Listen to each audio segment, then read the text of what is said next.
Disclaimer, आप जो कहानी सुनने जा रहे हैं वह केवल मनोरंजन के उद्देश्य से प्रस्तुत की गई एक काल्पनिक रचना है। इस कहानी के सभी पात्र, घटनाएं, स्थान, संवाद और परिस्थितियां लेखक की कल्पना पर आधारित हैं। इनका किसी जीवित या मृत व्यक्ति, संस्था, समुदाय, स्थान अथवा वास्तविक घटना से कोई संबंध नहीं है। यदि किसी प्रकार की समानता दिखाई देती है तो उसे मात्र संयोग माना जाए। इस वीडियो में व्यक्त विचार, घटनाएं या परिस्थितियां किसी भी ब्रांड, उत्पाद, संगठन या सेवा का प्रचार, समर्थन नहीं करती हैं। किसी भी नाम, चिन्ह या संदर्भ का उपयोग केवल कहानी को प्रभावशाली बनाने के लिए किया गया है। अब तैयार हो जाए एक ऐसी कहानी के लिए जहां कल्पना और रहस्य की सीमाएं धुंधली पड़ जाती हैं। यदि आपको ये कहानी पसंद आए तो वीडियो को लाइक, कमेंट, शेयर और चैनल सब्सक्राइब करना न भूलें। आपका एक छोटा सा समर्थन हमें नई कहानियां, नए अध्याय और भी रोमांचक रहस्यों को आपके सामने लाने के लिए प्रेरित करता है। धन्यवाद और कहानी का आनंद लीजिए। 3 घंटे बाद एनिवर्सरी पार्टी खत्म हो गई। मेहमान घर जाने लगे। अभी लिस के विला के लिविंग रूम में बाई चेन सोफे पर उदास बैठा था। उसकी नज़रें सीधे उसके सामने टिकी थीं जहां टैंग जी चेंग और टैंग येन बैठे थे। उनके बीच चाय के कप थे। उनसे निकल रही भाप को देखकर लग रहा था कि उन्हें हाल ही में डाला गया है। उसके बगल में ली लिन थे और उसके बगल में ली कांगतियान और ली यू थे। वे दोनों बाई चेन को घूर रहे थे। वे चुपचाप उसके फैसले का इंतजार कर रहे थे। बेशक यह उस मामले के बारे में था जिसके लिए तांग जी चेंग और तांग येन ने उनसे मदद मांगी थी। ली लिन ने पिछले 3 घंटों में बाई चेन से बात की थी। अब यह फैसला सिर्फ उस नौजवान को करना था। असल में सिर्फ ली कपल ही बाई चेन के जवाब का इंतजार नहीं कर रहे थे। तांग जी चेंग और उनकी पत्नी तांग येन भी इंतजार कर रहे थे। वे बेसब्र, स्ट्रेस में और नर्वस थे। अगर बाई चेन ने उन्हें वैक्सीन नहीं बेचने का फैसला किया तो ये तांग येन की GT2 बीमारी की वजह से मौत का कारण बन जाएगा। उसके पास जीने के लिए सिर्फ कुछ महीने बचे थे। वे शांति से बाई चेन के फैसले का इंतजार कैसे कर सकते थे? बाई चेन की भौहें तन गईं। वह सोच रहा था कि क्या उसे उन्हें वैक्सीन देनी चाहिए। उनका शुरुआती इरादा किसी भी हालत में उन्हें वैक्सीन नहीं देने का था। लेकिन ली लिन ने अपना मन बदल लिया था। अगर उसने इस बारे में कुछ नहीं कहा होता तो यह आसान होता। लेकिन क्योंकि उसने ऐसा किया था इसलिए बाई चेन तांग कपल की रिक्वेस्ट को मना नहीं कर सकती थी। अगर नहीं तो ली लिन उसे एक बेरहम आदमी समझ सकती थी। आखिरकार बाई चेन ने एक लंबी सांस ली, फिर कहा, ठीक है, मैं तुम्हें माफ़ कर देता हूँ। वैक्सीन के बारे में मैं इसे पिछली बार की तरह मुफ्त में नहीं दूंगा। बदले में कुछ तो होना चाहिए। ये सुनकर टैंग जी चेंग और टैंग येन के शरीर जोर से कांपने लगे। वे एक्साइटमेंट के कारण सांस लेना लगभग भूल गए। दोनों के चेहरों पर सच्ची खुशी दिखाई दी। थोड़ी देर बाद वे शांत हो गए। टैंग जी चेंग ने गहरी सांस ली, बाई चेन को झुककर प्रणाम किया और कांपती आवाज़ में जवाब दिया, thank you mister by chain, आपकी माफ़ी के लिए। हम वैक्सीन के लिए 1 बिलियन युआन देने को तैयार हैं। क्या? जैसे ही तांग जी चेंग ने अपना वाक्य पूरा किया एक चौंकी हुई चीख सुनाई दी। आवाज़ ली कांगतियान की थी। उसके चेहरे पर बहुत ज़्यादा हैरानी और सदमा था। ली यू और ली लिन का रिएक्शन एक जैसा था। हालांकि वह जोर से नहीं चिल्लाए। सिर्फ वे तीनों ही चौंके नहीं थे, बाई चेन भी हैरान और शॉक था। उन्होंने इसे दिखाया नहीं, लेकिन उन्होंने इसे अपने दिल में बहुत मजबूती से महसूस किया। बाई चेन को GT2 वैक्सीन के लिए 1 बिलियन युआन की उम्मीद नहीं थी। उनके लिए 1 बिलियन युआन एक बहुत बड़ी रकम थी। यह एक ऐसी रकम थी जो एक व्यक्ति के लिए जिंदगी भर के लिए काफ़ी थी। न केवल एक व्यक्ति बल्कि 100 लोग भी अपना शेष जीवन आराम से बिता सकेंगे। उस ऑफर ने पूरे कमरे को चौंका दिया। यहाँ तक कि ली कांगतियान और ली यू, जिन्होंने पहले बाई चेन की वैक्सीन के बारे में सुना था, उनके लिए भी ये बहुत चौंकाने वाला था। थोड़ी देर बाद जब सब लोग शांत हो गए तो उन्होंने GT2 वैक्सीन के बारे में सोचना शुरू कर दिया। उन दोनों को एहसास हुआ कि GT2 को ठीक करने के लिए वैक्सीन के लिए 1 बिलियन युआन बहुत ज़्यादा कीमत नहीं थी, क्योंकि यह एक लाइलाज बीमारी थी। इस समय धरती पर कोई ऐसी वैक्सीन मौजूद नहीं थी जो इसे ठीक कर सके। अगर बाई चेन की वैक्सीन GT2 को ठीक कर सकती है तो 1 बिलियन युआन पूरी तरह से सही कीमत होगी। जब उन्होंने इस बारे में सोचा तो ली कांगतियान और ली यू दोनों ही बाई चेन को उत्सुकता से देखने से खुद को रोक नहीं पाए। वे जानना चाहते थे कि उसका पावरफुल बैकग्राउंड क्या था, बीजिंग के 5 सबसे बड़े परिवारों से भी ज़्यादा पावरफुल। वे काफ़ी उत्सुक थे, लेकिन उन्हें ये जानकर खुशी भी हुई कि यह लड़का उनकी बेटी का बॉयफ्रेंड था। ली लिन आखिरकार शांत हो गई। उसकी भौहें सिकुड़ गईं और वह चुपचाप बाई चेन को देखने लगी। वह बाई चेन और टैंग कपल के बीच हुई डील के बारे में जानना चाहती थी, साथ ही बाई चेन के पास जो वैक्सीन थी उसके बारे में भी जानना चाहती थी। लेकिन उसने इस समय उससे पूछने का फैसला नहीं किया। उसने बाद में पूछने का इंतज़ार किया। बाई चेन ने भी खुद को शांत किया। उसने गहरी सांस ली। उसकी गंभीर नज़र तांग जी चेंग और तांग येन पर टिकी थी। क्या आप सचमुच 1 अरब युआन में यह वैक्सीन खरीदना चाहते हैं? हाँ, टैंग जी चेंग ने पक्के तौर पर सिर हिलाया। 1 बिलियन युआन बहुत ज्यादा था, लेकिन उसकी पत्नी की जान उससे कहीं ज्यादा कीमती थी। बहुत बढ़िया। तांग जी चेन की बात सुनकर बाई चेन बहुत खुश हो गया। भले ही टैंग कपल की वजह से उसका मिशन फेल हो गया था, लेकिन वे उसे 1 बिलियन युआन ला रहे थे, उसे यह मानना ही था। भले ही उसे वैक्सीन की एक बोतल खोनी पड़े, कम से कम उसके पास अभी भी एक और था, आखिरी वाला। टैंग जी चेन के साथ सहमति बनने के बाद बाई चेन ने टॉयलेट जाने के लिए कहा और वैक्सीन और एक सिरिंज लेकर वापस आया। उसने बिना किसी हिचकिचाहट के उन्हें टैंग जी चेन को दे दिया। तांग जी चेंग ने कांपते हाथों से दोनों चीजें लीं। उसका चेहरा पसीने से लथपथ था। थैंक यू, मैं अभी पैसे का इंतजाम कर लूंगा। कल सुबह सबसे पहले तुम्हें बस पैसे मिलने का इंतजार करना होगा, टैंग जी चेंग ने एक्साइटेड होकर कहा। तांग जी चेंग के साथ बातचीत खत्म होने के बाद बाई चेन ने घर जाने के लिए कहा। तब तक काफी देर हो चुकी थी, लेकिन जाने से पहले लीलिन ने उससे आज के बारे में पूछा। बाई चेन चुप हो गया क्योंकि उसे समझ नहीं आ रहा था कि क्या जवाब दे। उसे बताना पड़ा कि यह एक लंबी कहानी है और वह उसे बाद में बताएगा। जब ली लिन को वह जवाब मिला तो उसने पूछना बंद कर दिया, लेकिन वह उसे घर छोड़ने पर अड़ी रही। बाई चेन ने मना कर दिया और ली परिवार के विला से ऐसे ही चला गया। ली परिवार उसे विदा करने के लिए बाहर खड़ा हो गया। देर होने पर भी बाई चेन के लिए घर पहुंचना कोई मुश्किल काम नहीं था। उसके पास तारे देखने का हुनर था। फुटपाथ पर चलते हुए बाई चेन मुस्कुराए बिना नहीं रह सका। उसे 1 बिलियन युआन मिल रहे थे। वह खुश कैसे नहीं हो सकता था। उसका दिल उत्साह और खुशी से भर गया। 1 अरब युआन उसके माता पिता के लिए बाकी जिंदगी आराम से गुजारने के लिए काफ़ी था। बाई चेन ने सोचा कि फेल हुआ मिशन इतना बुरा नहीं था, इसी वजह से उसे इतने पैसे मिले थे। 1 बिलियन युआन, बाई चेन ने मुस्कुराते हुए खुद से कहा। वह लाइफ चेंजिंग सिस्टम के प्रति बहुत आभारी महसूस कर रहा था। बाई चेन ने इस पैसे में से कुछ का इस्तेमाल ली लिन का हाथ मांगने के लिए करने का प्लान बनाया। अगर उसके माता पिता को पता होता कि वह उसकी देखभाल कर सकता है तो वे कोई एतराज़ नहीं करते। लेकिन ये सोच अभी ऐसी नहीं थी जिसे आसानी से हकीकत बनाया जा सके। वांग चेंगे और वांग परिवार से उसका बदला अभी पूरा नहीं हुआ था। ये सोचते ही बाई चेन के चेहरे की मुस्कान गायब हो गई। बाई चेन ने कहा, मुझे मिशन जल्दी खत्म करने हैं। अपना बदला जल्दी लेने का एक ही तरीका था कि वह लाइफ चेंजिंग सिस्टम से मिले मिशन पूरे करे ताकि बहुत सारी एबिलिटी और आइटम इकट्ठा कर सके। ज़्यादा टूल्स के साथ वह तेज़ी से बदला ले पाएगा। लेकिन इन दो चीज़ों के बिना वह बीजिंग के 5 सबसे बड़े परिवारों में से एक वांग चेंगे और उनके परिवार को बर्बाद करने का सपना भी नहीं देख सकता था। हालांकि वांग चेंगे के जिंगजोऊ में आने में अभी कई महीने बाकी थे, लेकिन बाई चेन कोई लापरवाही नहीं करना चाहता था। वह सभी मिशन पूरे करने की कोशिश करेगा ताकि उसके बदले की तैयारी अच्छी हो सके। उनका लक्ष्य कल स्कूल के ठीक बाद मिशन 22 करना था। ठीक है, मुझे अब घर जाना चाहिए। बाई चेन अब और समय बर्बाद नहीं करना चाहता था। उसने थोड़ी देर इधर उधर देखा और कुछ कारें गुजरती हुई देखीं। फुटपाथ पर कुछ लोग भी थे। सड़क बिजली के खंभों की लाइटों से रोशन थी। बाई चेन को घर जाने के लिए स्टारगेजिंग वॉकर स्किल का इस्तेमाल करने के लिए एक अंधेरी जगह ढूंढनी थी जहां कोई ताक झांक न करता हो। अगर उसने इसे सिर्फ यहीं इस्तेमाल किया तो उसे डर था कि इससे पैनिक हो जाएगा और वह कल सुबह की टॉप न्यूज़ में भी दिखाई देंगे। बाई चेन ने हल्के से सिर हिलाया, मन शांत किया और सामने वाली अंधेरी और खाली गली की ओर चल दिया। अचानक एक काली मर्सिडीज बेंज फुटपाथ के पास खड़ी हो गई जहां बाई चेन खड़ा था। बाई चेन खुद को उस कार की ओर देखने से रोक नहीं सका। अचानक उसका एक्सप्रेशन बदल गया। कार की खिड़की धीरे धीरे नीचे हुई, बंदूक की नाल बाहर निकली और अंदर से एक ठंडी सख्त आवाज़ आई, चुप रहो वरना मैं गोली मार दूंगा, अंदर आओ। बाई चेन चुप हो गया। उसका चेहरा गंभीर हो गया। उसे उम्मीद नहीं थी कि आज उसके साथ ऐसा कुछ होगा। व्हाइट टाइगर गैंग के लोग? शायद नहीं। बाई चेन सोच रहा था कि कार में कौन लोग थे और उसे टारगेट करने के पीछे उनका क्या मकसद था। उसने थोड़ी देर के लिए सोचा कि यह व्हाइट टाइगर गैंग हो सकता है, लेकिन पिछली बार जिस हालत में उसने उन्हें छोड़ा था उसे देखते हुए उसे लगा कि यह नामुमकिन है।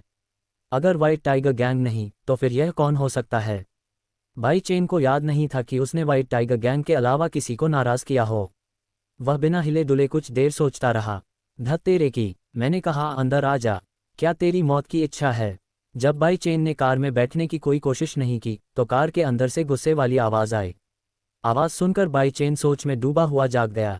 उसने बिना किसी डर के थूथन की नोक की ओर देखा। उसके पास low grade martial arts technique थी और वह फायर होने से पहले बंदूक को संभाल सकता था। उसे इस बात का बहुत भरोसा था, लेकिन वह इसे तुरंत नहीं करना चाहता था। वह पहले दुश्मन की पहचान जानना चाहता था। बाई चेन ने डरने का नाटक किया। फिर वह घबराते हुए मर्सिडीज बेंज की ओर चला गया। दरवाज़ा खुला, कार के अंदर अंधेरा था। बाई चेन ने देखा कि सफ़ेद अंडरशर्ट पहने एक अधेड़ उम्र का आदमी उस पर बंदूक ताने हुए है।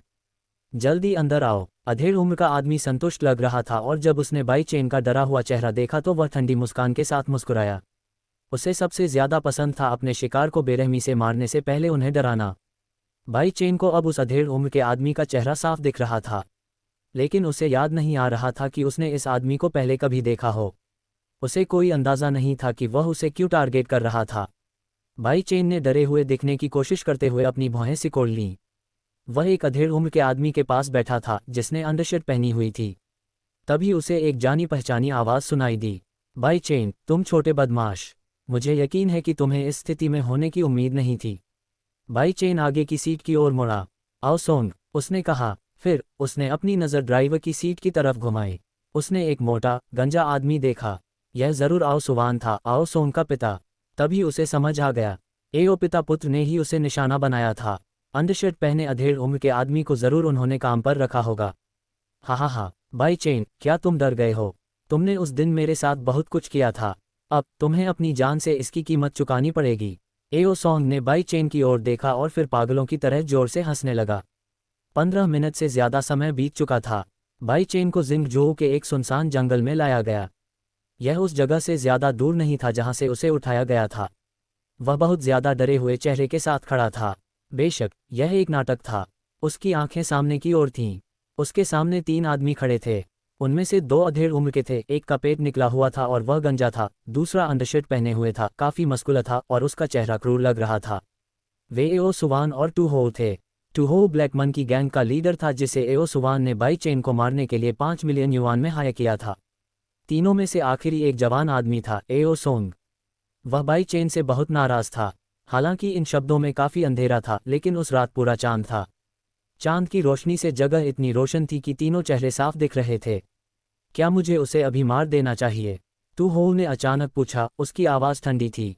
उसने बाई चेन को सिकुड़ी हुई आंखों से देखा। उसका चेहरा सांप जैसा लग रहा था। एओ सोंग ने ठंडी मुस्कान दी। अभी नहीं मिस्टर टू, पहले मुझे उसे पीटने दो। अगर तुम ऐसा चाहते हो तो ठीक है, लेकिन जल्दी करो, मैं ज़्यादा समय बर्बाद नहीं करना चाहता। टू हो अपने हाथ में बंदूक घुमा रहा था। उसने दूसरे हाथ से एओ सोंग को जल्दी करने का इशारा किया। वह यहाँ ज़्यादा समय नहीं बिताना चाहता था। उसके लिए बाई चेन जैसे किसी मामूली इंसान को मारना चींटी को कुचलने जैसा था। अंडरवर्ल्ड में अपने अनुभव के कारण टू हो घमंडी और निडर था। पुलिस भी उसे धमका नहीं सकती थी। वह काफ़ी प्रभावशाली था। अगर ऐसा नहीं होता तो पुलिस ने उसके सभी बुरे कामों के लिए उसे बहुत पहले ही गिरफ्तार कर लिया होता। एओ सुवान ने सिर हिलाया। उसने अपना हाथ उठाकर अपने गंजे सिर को रगड़ा। उसके होंठ मुस्कुराहट में मुड़ गए। जाओ उसे पीट दो बेटा, मैं तुम्हारे पीछे जाऊंगा। मरने से पहले हम उसे बहुत बुरी तरह तड़पाएंगे। हाँ डैड, एओ सोंग ने पक्के तौर पर सिर हिलाया। बाई चेन का डरा हुआ चेहरा देखकर उसे सिर्फ तसल्ली मिली। यह उनके जीवन का सबसे अच्छा समय था। एओ सोंग बाई चेन की ओर बढ़ा। वे एक दूसरे से ज़्यादा दूर नहीं थे, लेकिन 2 कदम चलने के बाद एओ सोंग अचानक रुक गया।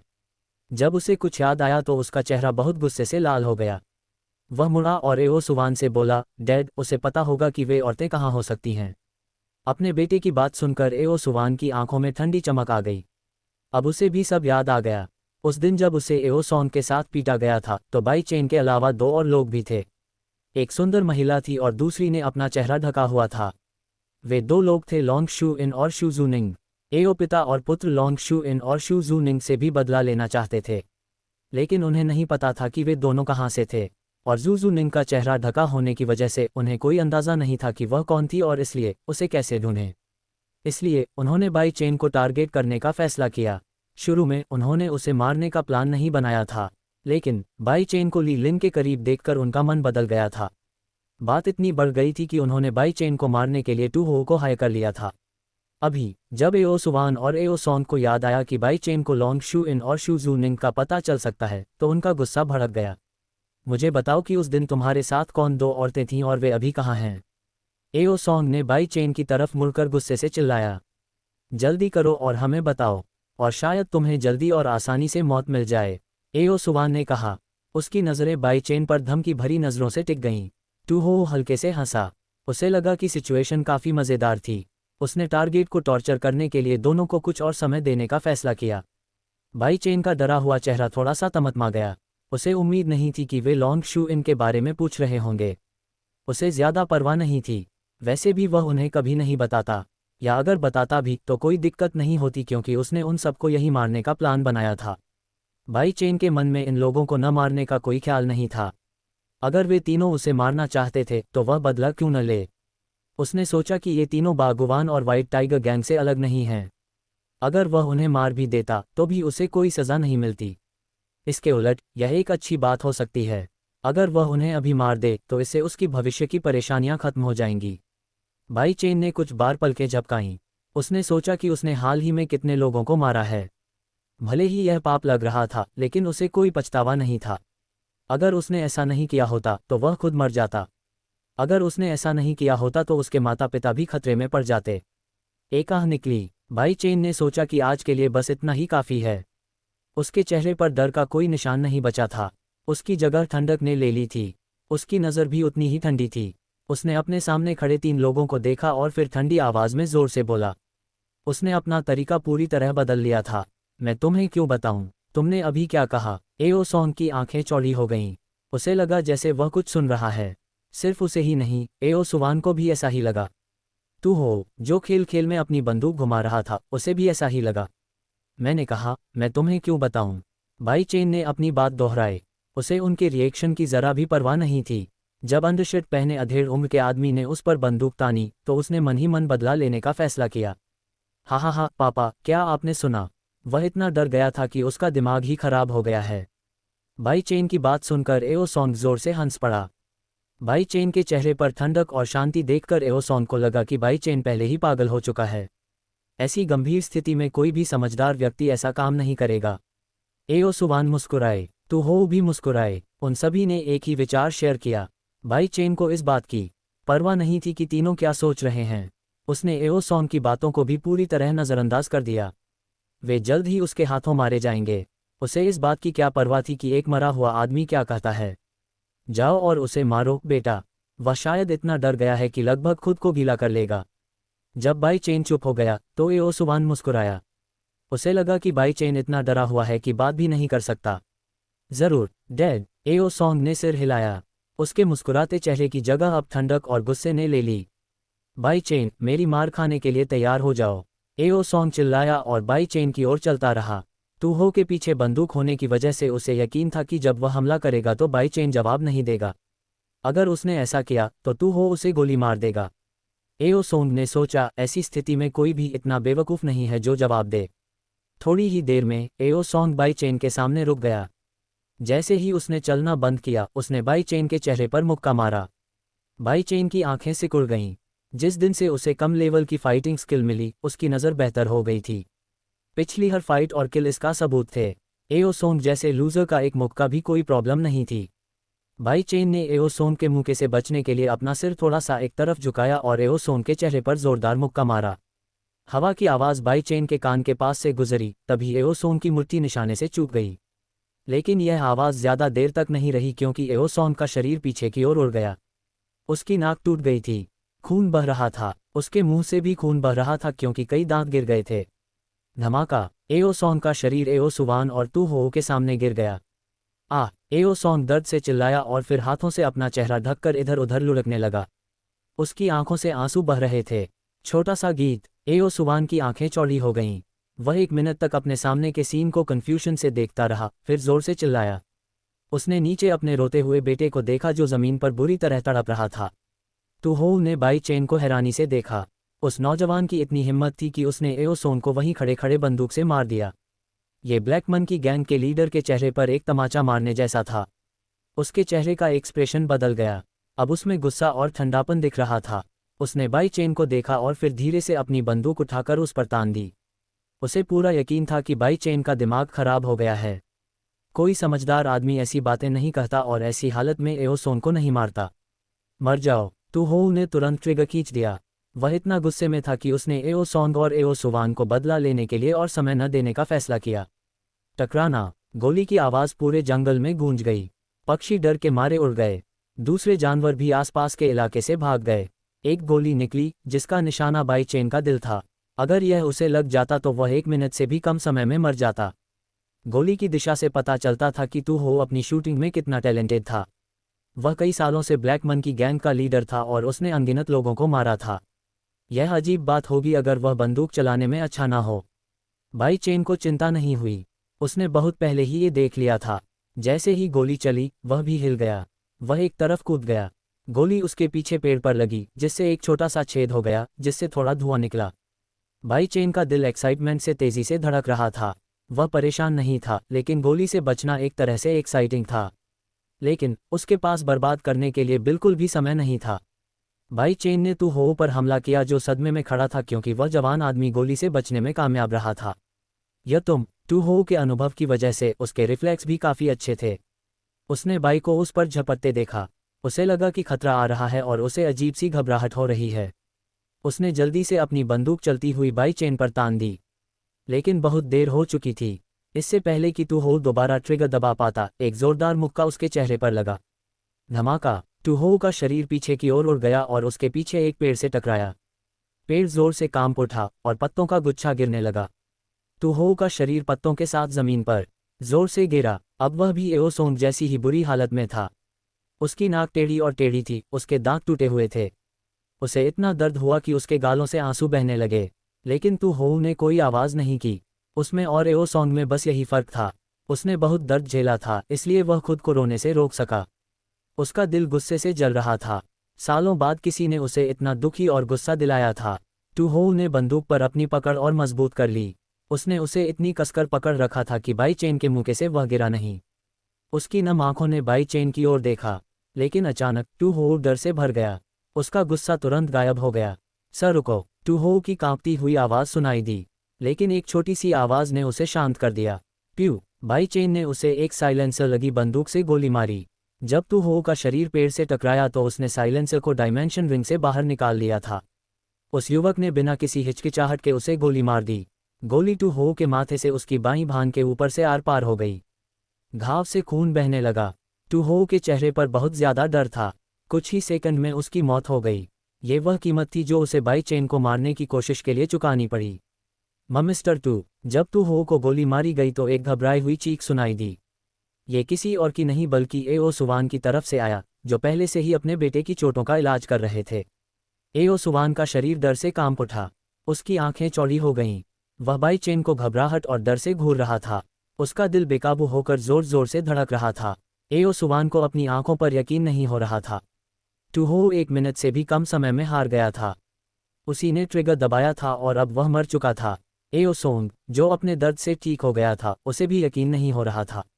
उसने अपनी नज़र टू हो के बेजान शरीर से हटाकर बाई चेन पर डाली। जब उसने साइलेंसर वाली बंदूक देखी तो उसका दिल जोर से धड़कने लगा। डर ने उसके दिल पर जोर से कब्जा कर लिया। उसे मौत का डर था। बाई चेन को टू हो को मारते देखकर उसे अपनी जान का डर हो गया। चीज़ें इस तरह कैसे हो गईं? एओ सोंग मन ही मन रो रहा था। उसे उम्मीद नहीं थी कि चीज़ें इस तरह से उलझ जाएंगी। उसने सोचा कि बाई चेन इससे पहले कितना डरा हुआ था, इससे पहले कि वह वापस अपने बर्फ जैसे ठंडे रूप में बदल जाता। वह तो नाटक कर रहा था। एओ सोंग का शरीर जोर से कांप रहा था जैसे उसे किसी बड़े हथौड़े से मारा गया हो। वह इतना बेवकूफ़ नहीं था। उसे अब समझ आ गया था कि बाई चेन ने जवाबी हमला करने के मौके का इंतज़ार करने के लिए डरने का नाटक किया था। हम अभी भी बात कर सकते हैं, प्लीज़ हमें मत मारना, एओ सुवान ने कांपती आवाज़ में कहा। डर के मारे वह लगभग भीग गया। बाई चेन की साइलेंसर वाली बंदूक अब उसकी ओर तान रही थी। हाँ, बाई चेन, चलो पहले बात करते हैं। एओ सोंग के चेहरे का रंग उड़ गया था। अपने खराब चेहरे के साथ भी उसने बाई चेन को मनाने के लिए मुस्कुराने की कोशिश की। वह बहुत डरा हुआ था और कुछ मिनट पहले जैसा बर्ताव करने की हिम्मत नहीं कर पा रहा था। एओ सोंग को अब पता चल गया था कि बाई चेन में उन दोनों को मारने की हिम्मत थी, क्योंकि उसने देखा था कि उसने टू हो का कितनी जल्दी ध्यान रखा था।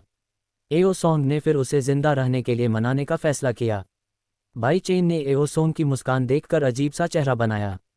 ये बहुत डरावना था। उसका चेहरा बहुत डरावना था, खून से लथपथ, और उसके कई दांत भी गायब थे। लेकिन बाई चेन को इसकी परवाह नहीं थी। उसे एओ पिता और बेटे की बातों पर ध्यान देना चाहिए था, जो पहले उसकी जान लेने की कोशिश कर रहे थे। उनकी बातों से बाई चेन को थोड़ा गुस्सा आया। उन्होंने उसे मारने के लिए किसी को हायर किया था, और अब जब बाई चेन ने पासा पलट दिया था तो वे बातचीत करना चाहते थे। बाई चेन खुद को बेइज्जत महसूस किए बिना नहीं रह सका। पीछे मुड़कर देखें तो स्थिति इतनी खराब इसलिए हो गई थी क्योंकि एओ सुवान और एओ सॉन्ग लगातार समस्याएं खड़ी कर रहे थे। बाई चेन का चेहरा ठंडा पड़ गया, फिर उसने कहा, बात? तुम किस बारे में बात करना चाहते हो? जब उन्होंने बाई चेन का चेहरा देखा और उसकी बातें सुनी तो एओ सुवान और एओ सॉन्ग के रोंगटे तुरंत खड़े हो गए। वे लगभग एक ही समय पर चिल्लाए, हमें जाने दो। तुम्हें जाने दिया? बाई चेन ने अपनी भौहें सिकुड़ी। ऐसा कोई चांस नहीं था कि वह उन लोगों को आज़ाद घूमने देगा जो उसे मारना चाहते थे। अगर वे भाग गए तो भविष्य में वे उसे फिर से मारने के लिए ज़रूर वापस आएंगे। बाई चेन ये बात जानता था, इसलिए वह उन दोनों को यहाँ से जिंदा बाहर नहीं जाने देगा। हाँ हाँ, प्लीज़ हमें जाने दो। हमारे पास जो कुछ भी है हम तुम्हें दे देंगे, पैसे या जो भी तुम चाहो। एओ सॉन्ग ने यह बात जल्दी से कही। वह डर तो रहा था, लेकिन साथ ही उसे अपने मन में गुस्सा भी बढ़ता हुआ महसूस हो रहा था। उसने मन ही मन कसम खाई कि अगर वह जिंदा बच गया तो वह पक्का करेगा कि बाई चेन को बाकी जिंदगी नरक में बितानी पड़े। एओ सुवान ने भी यही सोचा। आखिरकार सेब पेड़ से दूर नहीं गिरा। बाई चेन ने कोई रिएक्शन नहीं दिया। वह चुपचाप खड़ा रहा। उसकी बंदूक अभी भी एओ पिता और बेटे की तरफ तानी हुई थी। जब उन्होंने देखा कि बाई चेन चुप हो गया है तो डर के मारे उनके दिल की धड़कनें और भी तेज हो गईं। एओ सुवान घायल एओ सोन को पकड़े हुए नीचे झुका हुआ था। उसने घबराहट और डर में अपने बेटे के कान में फुसफुसाया। वे दोनों उठकर घुटनों के बल बैठ गए। उनकी नज़रें बाई चेन पर टिकी थीं, जैसे वे प्रार्थना कर रहे हों। बाई चेन, कृपया हमें जाने दो। प्यू, साइलेंसर वाली बंदूक की आवाज़ आई। उन्होंने अपनी बात पूरी भी नहीं की थी कि एक गोली एओ सुवान के माथे को चीरती हुई निकल गई। उसकी आंखें चौड़ी हो गईं। उसके माथे पर छोटे से घाव से खून बहने लगा। उसका चेहरा हैरान था। उसे यकीन नहीं हो रहा था कि उसे इस तरह मरना पड़ेगा। यह एओ सुवान का आखिरी शब्द था। वह मर गया। शरीर धीरे धीरे पीछे की ओर जमीन पर गिरने से उसकी जान निकल गई। उसकी दोनों आंखें खुली रहीं। उसका बेजान शरीर औंधा पड़ा था और आंखें अभी भी खुली थीं, बिल्कुल टू हो की तरह। डैड, एओ सॉन्ग चिल्लाया जब उसने देखा कि क्या हुआ था। वह इस जीवन में उसकी आखिरी आवाज़ थी। बाई चेन ने एक बार फिर ट्रिगर दबाया। एओ सॉन्ग की मौत उसके पिता की तरह ही हुई। उसका शरीर धीरे धीरे जमीन पर गिर गया। दोनों आंखों में जीवन के कोई लक्षण नहीं दिख रहे थे। एओ सुवान और एओ सॉन्ग को मारने और उन्हें मृत्यु के बाद टू हो के पास भेजने के बाद बाई चेन ने साइलेंसर के साथ अपनी बंदूक डायमेंशन रिंग में वापस कर दी। पीवा चुपचाप खड़ा रहा। उसकी नज़रें तीनों लाशों पर टिकी थीं। बाई चेन ने आह भरी। उसने उनके लिए उनकी आंखें बंद करने का सोचा भी नहीं था। आखिरकार वे उसे मारने के लिए ही यहाँ लाए थे। वे उसके दुश्मन थे। इस तरह बाई चेन ने जाकर अपनी आंखें बंद नहीं की, जैसा उसने तायांग द स्ट्रेंज के लिए किया था। तायांग के साथ उन्हें एक दूसरे से कोई शिकायत नहीं थी। यहाँ मामला बिल्कुल अलग था। बाई चेन ने एक और आह भरी। उसे लोगों को मारना पसंद नहीं था, लेकिन हालात उसे हमेशा ऐसा करने पर मजबूर कर देते थे, और उसे ऐसा इसलिए करना पड़ता था क्योंकि वह अभी भी कमज़ोर था। उसे चिंता थी कि अगर उसने ऐसा नहीं किया तो उसके माता पिता, जो उसका इकलौता परिवार था, बहुत बड़े खतरे में पड़ जाएंगे। आओ सांग, मुझे मारने की कोशिश करने की यह कीमत है जो तुमने चुकाए। बाई चेन ने धीरे से यह कहा और फिर वापस मुड़ा और स्टारगेजिंग वॉक स्किल का इस्तेमाल करके घर वापस चला गया। तीनों लाशें जंगल के बीच में छोड़ दी गईं। चांदनी उनकी खुली मरी हुई आंखों में पड़ रही थी। सुबह हुई। जिंगजोऊ पुलिस स्टेशन में हंगामा मच गया। ऐसा इसलिए हुआ क्योंकि आज सुबह एक रिपोर्ट आई थी कि जिंगजोऊ के जंगल में गोली लगने से घायल 3 लोगों की लाशें मिली हैं। जिंगजोऊ के नए इंस्पेक्टर के ऑफिस में जू शिनटोन के चेहरे पर एक गंभीर भाव था।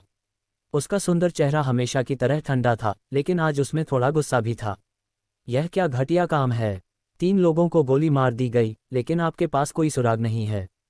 शू शिनटोंग ने गुस्से में ये कहा। उसकी बर्फ जैसी ठंडी नज़र लेफ्टिनेंट जोंग से हटकर उसकी डेस्क के सामने खड़े दूसरे 2 अधिकारियों पर गई। लेफ्टिनेंट जोंग इंस्पेक्टर के गुस्से से निपटने में सच में असहज थे, लेकिन वह उनकी चिंता समझते थे। आखिरकार वह केस ऑब्सेस्ड आइस प्रिंसेस थी। जब उसने देखा कि उसके नए केस में कोई सुराग नहीं मिला तो उसका परेशान होना आम बात थी। इसके अलावा मामला हत्या का था, जिसमें 3 लोग मारे गए। हम अपराधी तक पहुंचने की पूरी कोशिश करेंगे, लेफ्टिनेंट जोंग ने धीरे से जवाब दिया। लेफ्टिनेंट के पीछे खड़े बाकी 2 ऑफिसर्स ने कहा, हाँ इंस्पेक्टर, हम पूरी कोशिश करेंगे। जू शिनटोन को इस बात की ज्यादा परवाह नहीं थी कि वे क्या कहते हैं। वह अच्छी तरह जानती थी कि शुरुआती सुराग न मिलने पर उनके लिए केस बंद करना मुश्किल था। उसने अपना गुस्सा काबू में करने के लिए गहरी सांस ली, लेकिन उसका चेहरा अभी भी उदास और ठंडा था। वह अपराधियों से सबसे ज्यादा नफरत करती थी। हाई स्कूल में उसकी एक सहेली को एक चोर ने चाकू मार दिया था। हॉस्पिटल से निकलने से पहले वह 1 महीने से ज़्यादा समय तक सीरियस हालत में थी। उसके बाद जू शिनटोंग को अपराधियों से नफरत हो गई। उसने तब पुलिस अफसर बनने का फैसला किया। आखिरकार उसने अपना नाम बना लिया और आज वह पुलिस लेफ्टिनेंट जनरल बन गई है। जब जिंगजोऊ शहर में एक मर्डर केस हुआ तो वह कैसे गुस्सा नहीं हुई, वह शहर जहां वह हाल ही में ट्रांसफ़र हुई थी। वैसे भी उसका गुस्सा इस केस की वजह से नहीं था, ये व्हाइट टाइगर गैंग मामले में कोई प्रोग्रेस न होने के स्ट्रेस की वजह से भी था। और उसके ऊपर वह हत्यारा था जिसने उसकी हत्या करने की कोशिश की थी। हालांकि ही चांग को तब तक टॉर्चर किया गया जब तक उसने यह नहीं मान लिया कि उसे किसने हायर किया था, और अब उसे बीजिंग सेंट्रल जेल में उम्र कैद की सज़ा हो रही थी। फिर भी यह उन बातों में से एक थी जिससे उसे गुस्सा आता था। क्या आपने पीड़ितों का बैकग्राउंड चेक किया है? शी शिनटोंग ने आह भरते हुए पूछा। लेफ्टिनेंट जोंग ने उत्साह से सिर हिलाया और सख्त चेहरे से जवाब दिया, हाँ मैडम।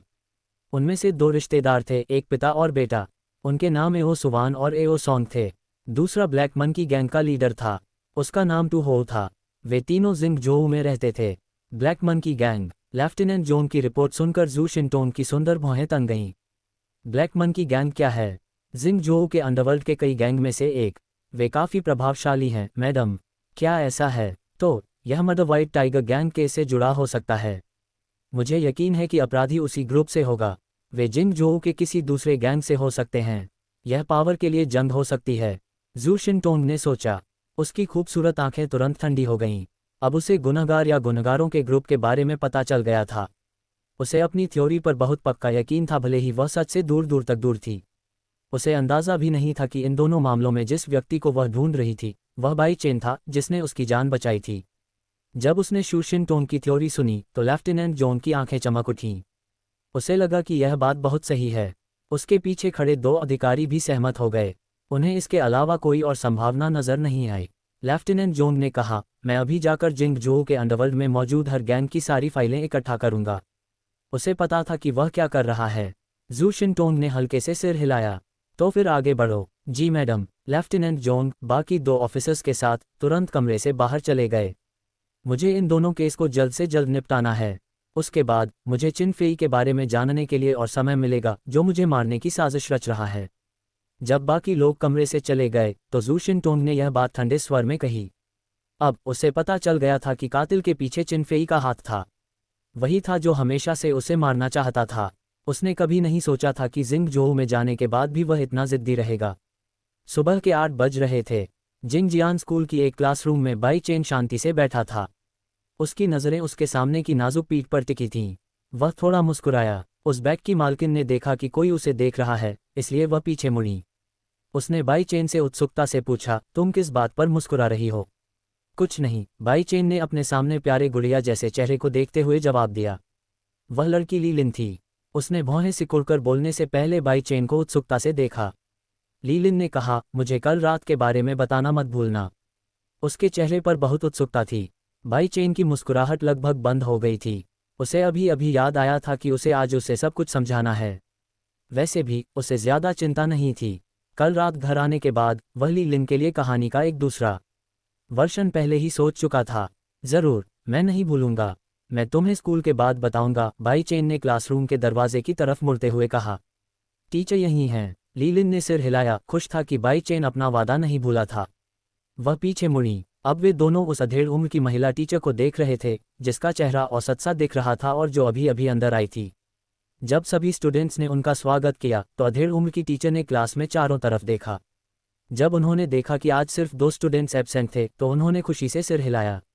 वह इस क्लास की होमरूम टीचर थीं, इसलिए वह ये देखकर काफ़ी खुश थीं कि उनके लगभग सभी स्टूडेंट्स आ गए थे।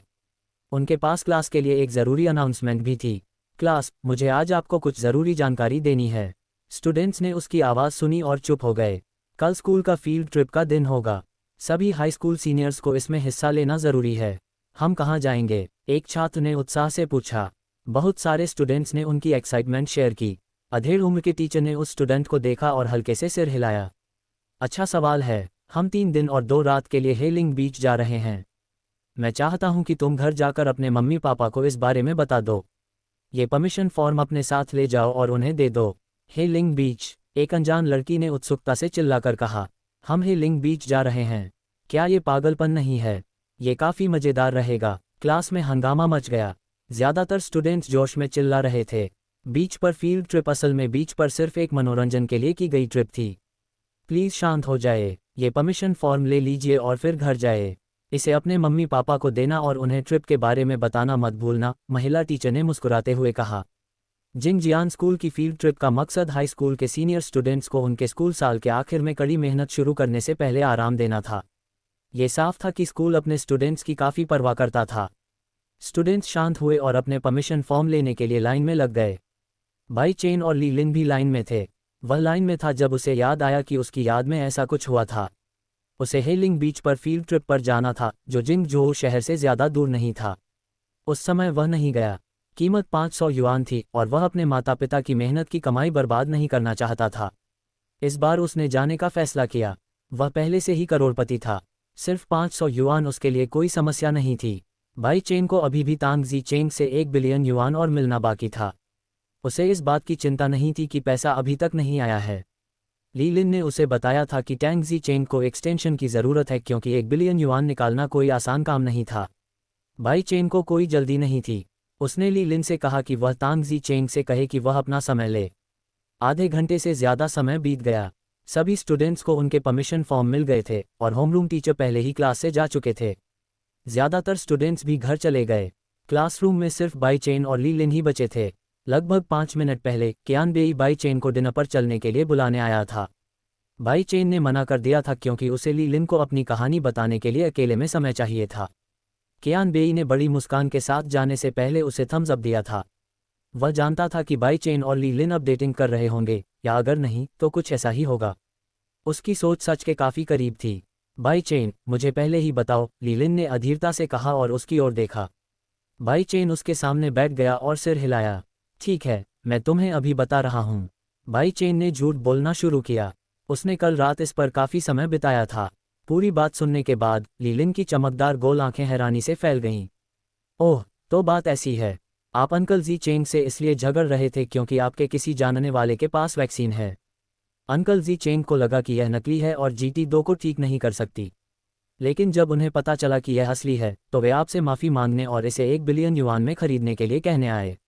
ली लिन को आखिरकार उसका जवाब मिल गया। उसे बाई चेन पर ज़रा भी शक नहीं था। ऐसा लग रहा था कि वह उस पर काफ़ी भरोसा करती थी। 1 बिलियन युआन में से आपको 1 मिलियन युआन का हिस्सा मिलेगा, क्या ये सही है? ली लिन ने अपनी पिछली बात को जारी रखा। हाँ, बाई चेन ने सिर हिलाया। उन्होंने सिर्फ 1 मिलियन युआन कटने के बारे में भी झूठ बोला था। उसे झूठ इसलिए बोलना पड़ा ताकि उसकी कहानी एक जैसी रहे। अगर उसने कहा होता कि वैक्सीन उसकी है और उसे 1 बिलियन युआन मिल रहे हैं तो वह उस पर यकीन नहीं करती। ली लिन को उसके परिवार का बैकग्राउंड पता था। वह कैसे यकीन कर सकती थी कि उसके पास ऐसी वैक्सीन है? ये सोचना भी मुश्किल था कि वह ऐसी वैक्सीन के मालिक होंगे जो GT2 को ठीक कर सकती है। मुझे पता था कि वह वैक्सीन तुम्हारी नहीं होगी। ली लिन ने सिर हिलाया।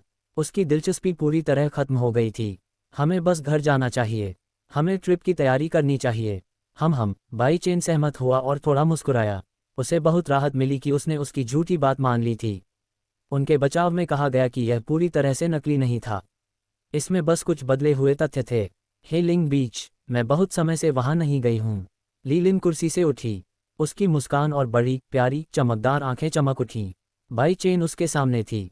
वह आसानी से बता सकता था कि वह उत्साहित थी। उसने अपना सिर थोड़ा हिलाया और फिर मन ही मन सोचा, हेलिंग बीच, मैं पहले कभी वहां नहीं गया। पिछली जिंदगी में उसने स्कूल के साथ हेलिंग बीच पर न जाने का फैसला किया था क्योंकि वह अपने माता पिता का पैसा बर्बाद नहीं करना चाहता था। कल मिलते हैं, बाई चेन। वे दोनों क्लासरूम से एक साथ बाहर निकले और एग्जिट तक पहुंच गए। ली लिन ने बाई चेन को बाय कहा और फिर अपने परिवार की लग्जरी कार में बैठकर चली गई। बाई चेन ने उसे अलविदा कहने के लिए हाथ उठाया। फिर उसने मिशन 22 को आगे बढ़ाने के लिए खुद को तैयार किया। असल में उसने आज शाम को यह मिशन पूरा करने का प्लान बनाया था, लेकिन उसे उम्मीद नहीं थी कि स्कूल इतनी जल्दी खत्म हो जाएगा। इसलिए वह जल्दी शुरू कर सका। इससे पहले कि बाई चेन मिशन 22 की खिड़की पर नज़र डालता, उसे अचानक याद आया कि जब से वह स्कूल आया है उसे अभी तक ओ सोन की मौत की खबर नहीं मिली है। स्कूल ने ज़रूर इसे दबा दिया होगा, बाई चेन ने सोचा। स्कूल के लिए ये खबर सीक्रेट रखना कोई अजीब बात नहीं थी। अगर वे बाकी स्टूडेंट्स को बता देते कि उनके स्कूल के किसी साथी की हत्या हो गई है तो इससे बेवजह डर पैदा होता। बाई चेन ने अपना सिर हिलाया और इस बारे में सोचना बंद कर दिया। उसने देखने के लिए मिशन 22 की खिड़की पर कॉल किया। योजक चिन्ह योजक चिन्ह योजक चिन्ह। मिशन 22, किसी की जिंदगी बदलें। निर्देश, आपको किसी व्यक्ति की जिंदगी बदलने की ज़रूरत है। उनकी जिंदगी खत्म होने वाली है। इसे बदलने के लिए आपको उनकी जिंदगी बचानी होगी। सफलता का इनाम 50 पॉइंट्स और सबसे ज़्यादा आभार जीतें। नाकामी की सज़ा, आप कभी भी खुशहाल जिंदगी नहीं जी पाएंगे। योजक चिन्ह योजक चिन्ह योजक चिन्ह। बाई चेन ने हरे तीर को देखने से पहले मिशन की जानकारी पर नज़र डाली। मुझे जाना ही होगा, हालांकि कोई निश्चित समय नहीं है। बाई चेन ने यह बात खुद से कही और सोचा कि वह किसी भी हालत में मिशन 22 में फेल नहीं हो सकता। अगर वह ऐसा करता है तो उसकी ज़िंदगी कभी खुशहाल नहीं होगी। यही इस मिशन की सज़ा थी। ये साफ था कि मिशन 22 एक हाई स्टेक वाला था। इससे 50 पॉइंट्स मिलेंगे, लेकिन ये बहुत चैलेंजिंग भी था। बाई चेन ने तुरंत हरे तीर का पीछा किया। 1 घंटे बाद बाई चेन काफ़ी दूर एक जगह पर पहुंचा। वहां एक हॉस्पिटल था। यह जिंगजोऊ का जनरल हॉस्पिटल था। यह जिंगजोऊ का सबसे बड़ा हॉस्पिटल था। हर कोई इसे बहुत अच्छे से जानता था। अपनी कैब से उतरने के बाद वह अस्पताल के एंट्रेंस के सामने एक पेड़ के नीचे खड़ा हो गया।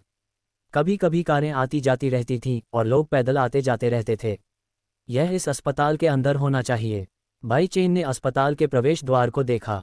क्योंकि हरा तीर उसे यहाँ ले आया था, बाई चेन का बस यही अंदाज़ा था कि जिस इंसान की ज़िंदगी उसे बदलनी थी वह यहीं था। मुझे अंदर जाकर देखना चाहिए, बाई चेन ने धीरे से कहा। वह अस्पताल में घुसने के लिए सड़क पार कर गया। वह अभी भी हरे तीर का पीछा कर रहा था।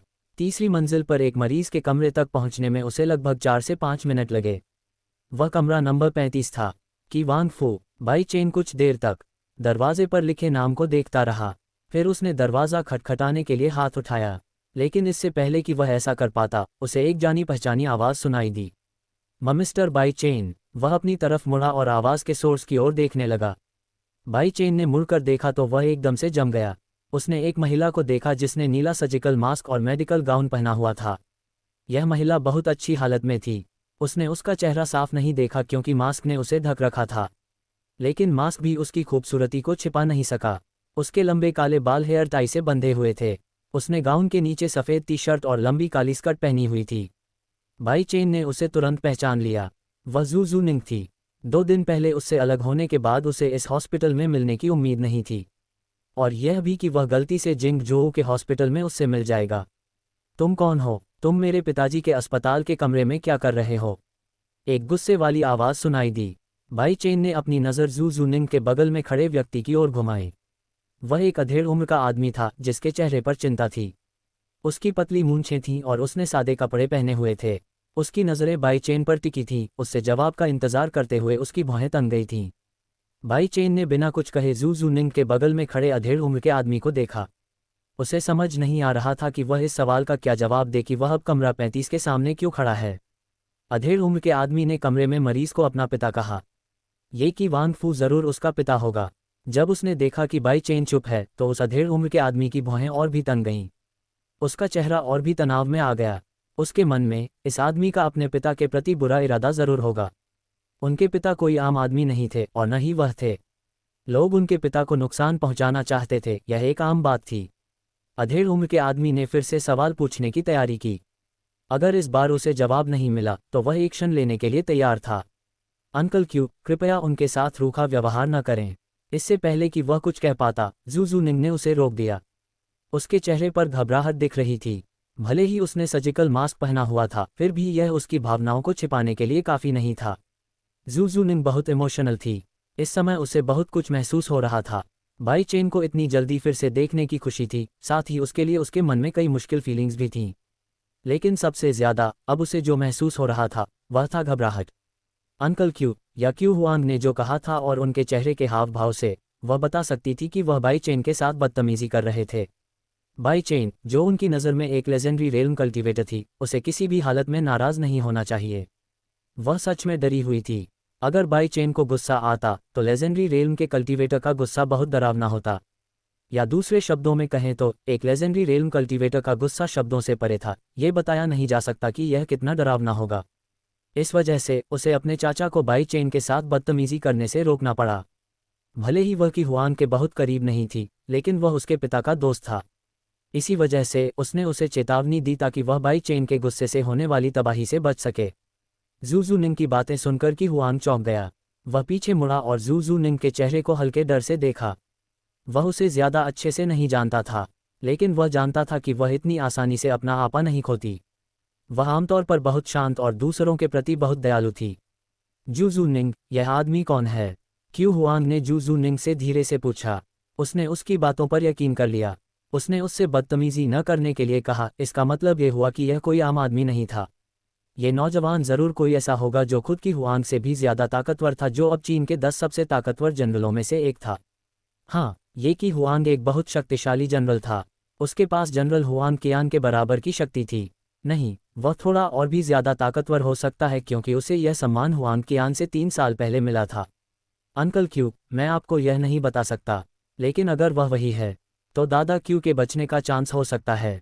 उसने सुना कि उसके चाचा की हुआंग ने क्या पूछा था, लेकिन जू जूनिंग उसे यह नहीं बता सकी कि उसकी नज़र में बाई चेन एक देवता के समान था। मैं क्या ये सच है? लगभग तुरंत ही कि हुआंग का शरीर जोर से कांपने लगा, जैसे उस पर बिजली गिर गई हो। वह जोर से चिल्लाया। बाई चेन कुछ कदम दूर था।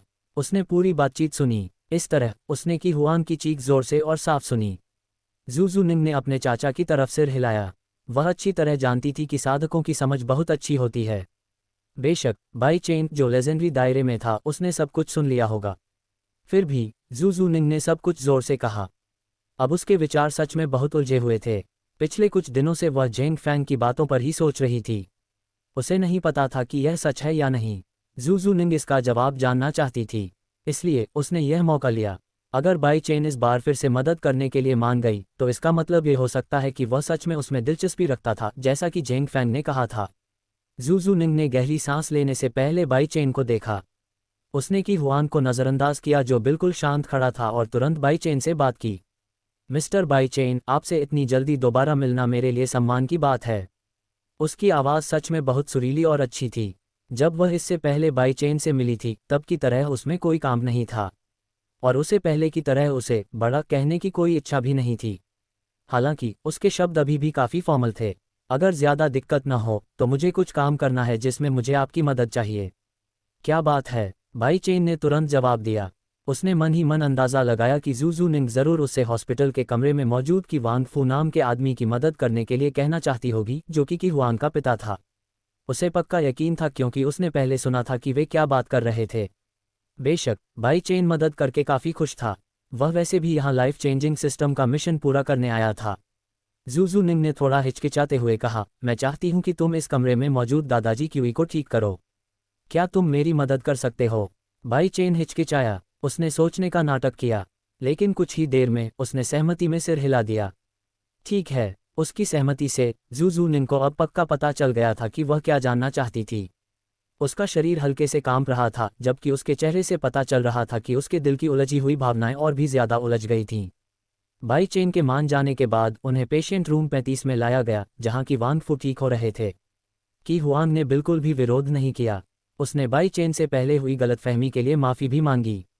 उनकी नज़र में ये बाई चेन जवान था, लेकिन अपने अनुभव और जू जूनिंग की बातों से उन्हें इस जवान आदमी की काबिलियत पर शक करने की हिम्मत नहीं हुई। फिर भी उसे पूरा विश्वास नहीं था कि बाई चेन उसके पिता को इस बीमारी से ठीक कर सकता है। उनके पिता लगभग 90 साल के थे। उन्हें ऐसी बीमारी थी जिसका पता दुनिया का कोई डॉक्टर नहीं लगा सकता था। इस बीमारी की वजह से वह सो जाता था, कभी नहीं जागता था और कुछ और नहीं कर पाता था। कि हुआंग अपने पिता को दुनिया भर के टैलेंटेड डॉक्टरों से मिलवाने के लिए कई अलग अलग देशों में ले गया था, लेकिन नतीजा हमेशा एक ही होता था, कोई भी ये पता नहीं लगा पाता था कि उसके पिता को क्या बीमारी है। अगर वे बीमारी का पता नहीं लगा पाए तो वे उसका इलाज भी नहीं कर पाएंगे। इन सभी निराशाओं के कारण कि हुआंग अपने पिता के ठीक होने की उम्मीद खो रहा था। लेकिन वह आदमी निराश नहीं हुआ। इसके बजाय वह अपने पिता को ठीक करने के लिए बेहतर डॉक्टरों की तलाश करता रहा। जब वह काम नहीं कर रहा होता था तो वह अच्छे डॉक्टरों को ढूंढने निकल जाता था। हाल ही में कि हुआंग को पता चला कि उसके एक दोस्त की बेटी सच में एक बहुत अच्छी डॉक्टर है। उसने तुरंत मदद मांगने के लिए उस दोस्त को फ़ोन किया। जब उसे जवाब मिला कि वह मदद करेगी, तो वह अपने पिता को उस डॉक्टर शू जूनिंग से मिलवाने के लिए जिंग जोउ ले आया। जू जूनिंग क्यू हुआंग के साथ यह पता लगाने के लिए यहाँ आई थी कि क्या वह क्यू वांगफू को ठीक करने में मदद कर सकती है। भले ही वह GT2 मरीजों के लिए स्पेशल यूनिट में एक्सपर्ट थी, लेकिन उनकी स्पेशलाइजेशन सिर्फ वहीं तक सीमित नहीं थी। वह डायग्नोसिस में भी बहुत टैलेंटेड थीं। उसके ऐसे होने से मुझे लगता है कि वह अपनी ज़िंदगी के आखिरी पड़ाव पर है। उसके दिन अब गिने चुने रह गए हैं। जू निंग ने कहा। उसने अपनी स्पिरिट क्यूई का इस्तेमाल करके क्यूई वांगफू के जीवन के संकेतों को चेक किया था। उसे वही मिला जो उसने अभी कहा था, लाइफ स्पैन। क्यू हुआंग ने सुना कि जू निंग ने अभी क्या कहा था और वह हैरान रह गया। उसने सोचा नहीं था कि वह लाइफ स्पैन के बारे में इस तरह बात करेगा। वह कुछ देर के लिए चौंक गया, फिर उसके चेहरे पर तनाव आ गया, वह खुद को रोक नहीं पाया। जब उसने सोचा तो जू निंग ने जो कहा था वह सच हो सकता है। उसके पिता 90 साल के होने वाले थे। जब कोई डॉक्टर यह नहीं बता पा रहा था कि उन्हें क्या बीमारी है, तो शायद यही सही समय था। बाई चेन के रिएक्शन भी कुछ अलग नहीं थे। असल में जब वे कमरे में आए थे तो जू निंग ने उसे क्यू वांगफू के लाइफ साइन चेक करने के लिए कहा था। लेकिन बाई चेन को नहीं पता था कि कैसे करना है, इसलिए उसने चुपचाप मना कर दिया और उसे यह करने के लिए कहा। जू निंग ने बिना किसी हिचकिचाहट के ये कर दिया। क्यू वांगफू को देखने और यह नतीजा निकालने के बाद कि यह उसकी ज़िंदगी का अंत है, उसकी नज़रें बड़ी उम्मीदों और कुछ मुश्किल भावनाओं के साथ बाई चेन पर टिक गईं। उसे उम्मीद थी कि बाई चेन एक बार फिर चमत्कार करेगा। उसे यकीन था कि लेजेंडरी रियल्म के साधक कुछ भी कर सकते हैं। शायद वह क्यू वांगफू की भी मदद कर सके। इसी वजह से उसकी आंखों में उम्मीद थी। जो मुश्किल भावनाएं वह महसूस कर रही थी वे सिर्फ उसकी थीं। इन भावनाओं के बारे में सिर्फ वही जानती थी। बाई चेन उस बूढ़े आदमी को देख रहा था जो रेस्पिरेटर के साथ बिस्तर पर लेटा हुआ था। उसका शरीर बहुत कमज़ोर हो गया था।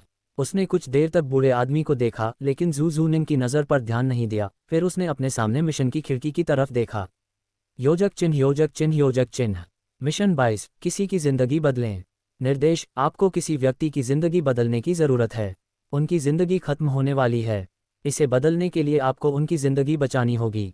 सफलता का इनाम 50 पॉइंट्स और सबसे ज़्यादा आभार जीतें।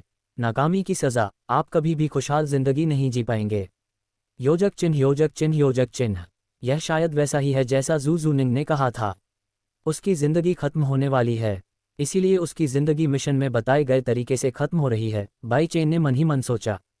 उसका चेहरा काला पड़ गया। उसने पिछले शुक्रवार को रूलेट बोनस से मिली चीज़ के बारे में सोचा। हाँ, उसे उस दिन एक चीज़ मिली थी और वह बहुत बढ़िया थी।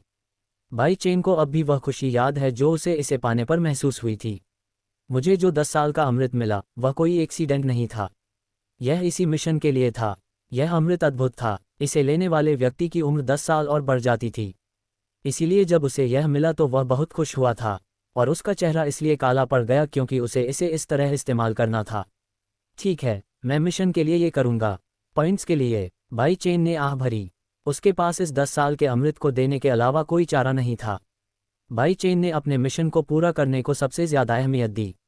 उसने अपनी जेब में हाथ डाला और डायमेंशन रिंग से 10 साल का अमृत निकाला। उस नौजवान ने अपना हाथ थोड़ी देर और जेब में रखा। उसने जू निंग को देखा, फिर की हुआन को और कहा, मैं इस आदमी को ठीक कर दूंगा, लेकिन ये बात राज रखनी होगी। इस बारे में किसी को मत बताना। बाई चेन की आवाज़ किसी सपने से जागने जैसी थी कि हुआन की आंखें चौड़ी हो गईं। वह चौंककर बाई चेन की ओर मुड़ा। उसका शरीर बेकाबू होकर कांप रहा था। उसका दिल जोर जोर से धड़क रहा था। उस आदमी को उम्मीद नहीं थी कि बाई चेन ऐसा कुछ कहेगा। उसने यह बात मान ली थी कि उसके पिता की वांगफू बीमार नहीं थे, वह बस अपनी जिंदगी के आखिरी पड़ाव पर थे। अचानक जब बाई चेन ने कहा कि वह अपने पिता को ठीक कर सकता है, तो कि हुआंग हैरान रह गया। तुम्हें मेरी बात माननी होगी। क्यू हुआंग के उलट जू निंग तुरंत मान गई। उसका दिल बहुत तेजी से धड़क रहा था। उसकी प्रार्थनाएं सुन ली गई थीं। ये सच में एक लेजेंडरी रेल्म कल्टीवेटर है, उसने सोचा। उसकी आंखों में एक बार फिर मुश्किल भावनाओं की झलक दिखी। यह तुम्हें मेरी बात भी माननी होगी। जू निंग ने जो कहा उससे कि हुआंग को होश आ गया। उसने तुरंत सहमति में सिर हिलाया। बात करते समय उसकी आवाज़ अभी भी थोड़ी कांप रही थी। अगर आप मेरे पिता को ठीक कर सकते हैं तो मैं आपकी हर बात मानूंगा, कि हुआंग ने कहा। उसके चेहरे पर बहुत सीरियसनेस थी। उसने जो कहा उससे पता चलता था कि बाई चेन को लेकर उसका रवैया इस आदमी से बदलकर तुम हो गया था। जू निंग की बातें पक्का इसकी वजह थीं। हालांकि यह एकमात्र कारण नहीं था। एक और कारण यह था कि बाई चेन ने घोषणा की थी कि वह अपने पिता की वांगफू को ठीक करने जा रहा है। अच्छा, बाई चेन ने एक बार सिर हिलाया। वह बस इतना चाहता था कि हुआंग और जू निंग इस कमरे में जो कुछ भी होने वाला है उसे सीक्रेट रखें। अगर इस कमरे में जो होने वाला था उसके बारे में बात की जाती तो पक्का अफरा तफरी मच जाती। 10 साल के अमृत का होना निश्चित रूप से तबाही मचा देगा। हर कोई इस दुनिया में जितना हो सके उतना लंबा जीवन जीना चाहता था। कि हुआंग ने जिस शर्त के बारे में बताया था उस पर उसने बिल्कुल ध्यान नहीं दिया। वह बस उस मिशन को पूरा करना चाहता था जो उसे लाइफ चेंजिंग सिस्टम से मिला था। जू जू निंग चुपचाप खड़ी रही। उसने बाई चेन को उलझन भरी नज़रों से देखा। उसके मन में उत्साह दिखने लगा। वह जानना चाहती थी कि बाई चेन क्यूई वांग फू को ठीक करने के लिए क्या करेगी। असल में सिर्फ वही नहीं, बल्कि कि हुआंग भी इसके बारे में जानना चाहता था। उसके दिल में धीरे धीरे घबराहट और उम्मीद पैदा हुई। साथ ही वह प्रार्थना भी कर रहा था। उसने प्रार्थना की कि बाई चेन आखिरकार उसके पिता की मदद कर सके। बाई चेन ने बाकी दोनों पर ध्यान देना बंद कर दिया। उसकी नज़रें की वांग फू की बॉडी पर गईं, जो हॉस्पिटल के बेड पर लेटी हुई थी। उसने एक पल के लिए उस बुजुर्ग आदमी को देखा और फिर बिस्तर के पास जाकर खड़ा हो गया। ऐसा करते हुए उसने अपनी पैंट की जेब से हाथ निकाला। उसके हाथ में एक छोटी ट्रांसपेरेंट बोतल दिखाई दी। उस ट्रांसपेरेंट बोतल में चमकीला हल्का नीला लिक्विड साफ देखा जा सकता था। जैसे ही उस सुंदर हल्के नीले लिक्विड वाली ट्रांसपेरेंट बोतल नजर आई, जू जू निंग की खूबसूरत आंखें धीरे धीरे चौड़ी हो गईं। वह बस ये पता लगाने की कोशिश कर सकती थी कि वह क्या है, लेकिन जिस चीज़ ने उसे अपनी ओर खींचा वह असल में उसकी सुंदरता थी। शायद इससे उम्र बढ़ सकती है। जू जू निंग ये सोचने से खुद को रोक नहीं पाए। उसने पहले ही की वांग फू की नब्ज चेक कर ली थी और यह साफ था कि उसे कोई जानलेवा बीमारी नहीं थी। उसकी जिंदगी बस धीरे धीरे खत्म हो रही थी। निश्चित रूप से सामान्य लोग यह नहीं बता पाएंगे कि किसी की उम्र खत्म होने वाली है, लेकिन जू जू निंग एक साधक थीं। उनके लिए लोगों के शरीर की जांच करके उनकी उम्र जांचना मुश्किल नहीं था। क्यू वांग फू इसका एक अच्छा उदाहरण थीं। वह जानती थी कि वांग फू की उम्र खत्म होने वाली है। ये सोचना स्वाभाविक था कि उसे पता होगा कि बाई चेन ने अपनी पैंट की जेब से जो निकाला है उससे उसकी उम्र बढ़ जाएगी। अगर यह वैसा नहीं था जैसा उसने सोचा था तो कि वांग फू के लिए स्थिति निराशाजनक थी। यह असंभव था। जू जू निंग को उन चीज़ों से ज़्यादा हैरानी नहीं हुई जिनसे उम्र बढ़ सकती थी, क्योंकि वैसे भी साधकों की उम्र आम लोगों से ज़्यादा होती थी। उन्हें ऐसी गोलियों से मदद मिलती थी जो दुर्लभ और कीमती जड़ी बूटियों से निकाली जाती थीं। लेकिन उम्र बढ़ाने वाली उन गोलियों का इस्तेमाल आम लोगों के साथ नहीं किया जा सकता था। अगर साधकों के अलावा कोई और ये गोलियां ले लेता तो उसकी मौत हो जाती। उनके शरीर ज़रूर टुकड़े टुकड़े हो जाएंगे। ये देखा जा सकता था कि आम लोगों के लिए कल्टीवेटर की लाइफ बढ़ाने वाली गोलियां लेना जानलेवा था। क्या इससे आम लोगों की जिंदगी बढ़ सकती है? जू जू निंग की नज़र बाई चेन के हाथ में रखी ट्रांसपेरेंट बोतल पर ही टिकी रही। उसने उसे धड़कते दिल से देखा। अगर वह जो चीज़ की वांग फू को ठीक करने के लिए इस्तेमाल करने वाला था उससे सच में आम लोगों की जिंदगी बढ़ सकती थी, तो ये बहुत ज़्यादा चौंकाने वाली बात थी। सोचने पर वह हमेशा से जानती थी कि यह पूरी तरह से नामुमकिन नहीं है, क्योंकि उसके लिए बाई चेन एक लेजेंडरी रियल्म कल्टीवेटर था।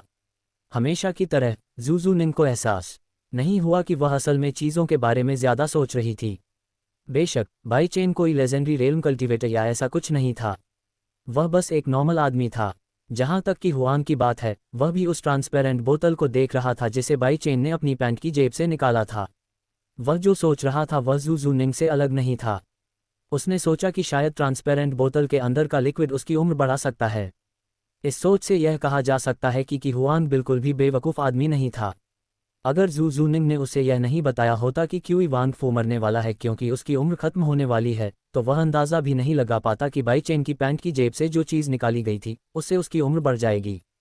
कृपया काम करें, कि हुआंग ने अपने दिल में प्रार्थना की। अभी वह अपने पिता को बचाने के लिए कुछ नहीं कर सकता था। वह बस यही चाह सकता था कि बाई चेन सफल हो जाए। बाई चेन ने ट्रांसपेरेंट बोतल खोली, इस बात पर ध्यान नहीं दिया कि जू जू निंग और क्यू हुआंग कैसा महसूस कर रहे थे। बोतल के अंदर से एक अजीब सी खुशबू उठी और जल्दी ही पूरे कमरे में फैल गई। ये गंध, बाई चेन खुद को रोक नहीं सका और उस अजीब मीठी गंध को गहरी सांस में ले लिया, जिसने उसे हैरानी से तरोताज़ा कर दिया। सिर्फ बाई चेन ने ही गहरी सांस नहीं ली, जू जू निंग और क्यू हुआंग ने भी ऐसा ही किया। वे दोनों ही हैरान हुए बिना नहीं रह सके। शायद उन्होंने सोचा भी नहीं था कि सुंदर, चमकदार हल्के नीले रंग का लिक्विड इतनी तेज खुशबू देगा। बाई चेन कुछ देर तक मीठी खुशबू का मजा लेता रहा, फिर जल्दी से की वांग फू की तरफ मुड़ा। भले ही उसे थोड़ा अफसोस हुआ, लेकिन उसके पास कोई चारा नहीं था। आखिर यही उसका मिशन था। 10 साल का अमृत क्यू वांग फू के मुंह में डालने के बाद उसने ढक्कन लगा दिया और बोतल वापस अपनी पैंट की जेब में रख ली। हाँ, कैसा है? कि हुआंग घबरा गया। उसने जल्दी से बाई चेन से यह पूछा, जब उसने देखा कि उसके पिता ने बोतल के अंदर का लिक्विड पहले ही पी लिया था। बाई चेन ने कोई जवाब नहीं दिया। वह वहीं खड़ा रहा और नतीजे का इंतजार करता रहा। जब वह वहां खड़ा था तो उसने देखा कि क्यू वांग फू की पलकें हिलने लगीं और धीरे धीरे खुलने लगीं। पहले तो उस बुजुर्ग आदमी की आंखें बिल्कुल बेजान थीं। फिर जब वे पूरी तरह खुली तो उनमें तुरंत जान आ गई और वे फिर से एनर्जी से भर गईं। आप कह सकते हैं कि 10 साल के अमृत का नतीजा सामने आ गया था। पिताजी। क्यू वांग फू को अपनी आंखें खोलते देख क्यू हुआंग हैरानी और खुशी से चिल्लाए बिना नहीं रह सका। उसे लगा कि जो वह देख रहा है वह किसी बड़े चमत्कार जैसा है। नहीं, इसे चमत्कार से भी बढ़कर कुछ कहना चाहिए। उसे लगभग यकीन ही नहीं हुआ कि जो वह देख रहा था वह सच था। हालांकि अभी जो वह देख रहा था वह काफी सबूत था। क्यू हुआंग जल्दी से क्यू वांग फू के बिस्तर के पास गया। जब वह बिस्तर के किनारे पहुंचा तो अचानक उसके चेहरे पर आंसू आ गए। ये साफ था कि अपने पिता के लिए उसका प्यार बहुत ज्यादा था, भले ही वह पहले से ही बूढ़े थे। आप कैसा महसूस कर रहे हैं पिताजी? की हुआंग ने की वांग फू का हाथ पकड़ते हुए चिंता से पूछा। क्यू वांग फू के मुंह से कोई शब्द नहीं निकला। हालांकि यह कोई हैरानी की बात नहीं थी, क्योंकि वह लगभग 1 साल से सो रहा था। उसमें बोलने की भी ताकत नहीं थी। वह बस अपने बेटे को कंफ्यूज होकर देख सकता था। जल्द ही कंफ्यूजन नरमी में बदल गया। भले ही उसे कोई आइडिया नहीं था कि उसके साथ क्या हुआ था, फिर भी उसे अच्छी तरह याद था कि बेहोश होने से पहले वह अपने प्यारे पोते पोतियों की हुआंग के बच्चों के साथ खेल रहा था। जैसी आपसे उम्मीद थी एल्डर चेन बाय। सब कुछ देखने के बाद जूजू निंग ने खुशी से आह भरी। आखिरकार जो वह सोच रही थी वह सच निकला। वह सुंदर चमकदार हल्का नीला लिक्विड सच में आम लोगों के लिए जिंदगी देने वाला अमृत था। बाई चेन की बात करें तो भले ही वह इस बारे में उतना इमोशनल नहीं था, फिर भी उसे लाइफ चेंजिंग सिस्टम से मिली हर चीज़ हैरान करने वाली लगी। जब वह ये सोच रहा था तो उसके सिर में एक आवाज़ गूंजी और साथ में एक ट्रांसलूसेंट खिड़की भी दिखाई दी।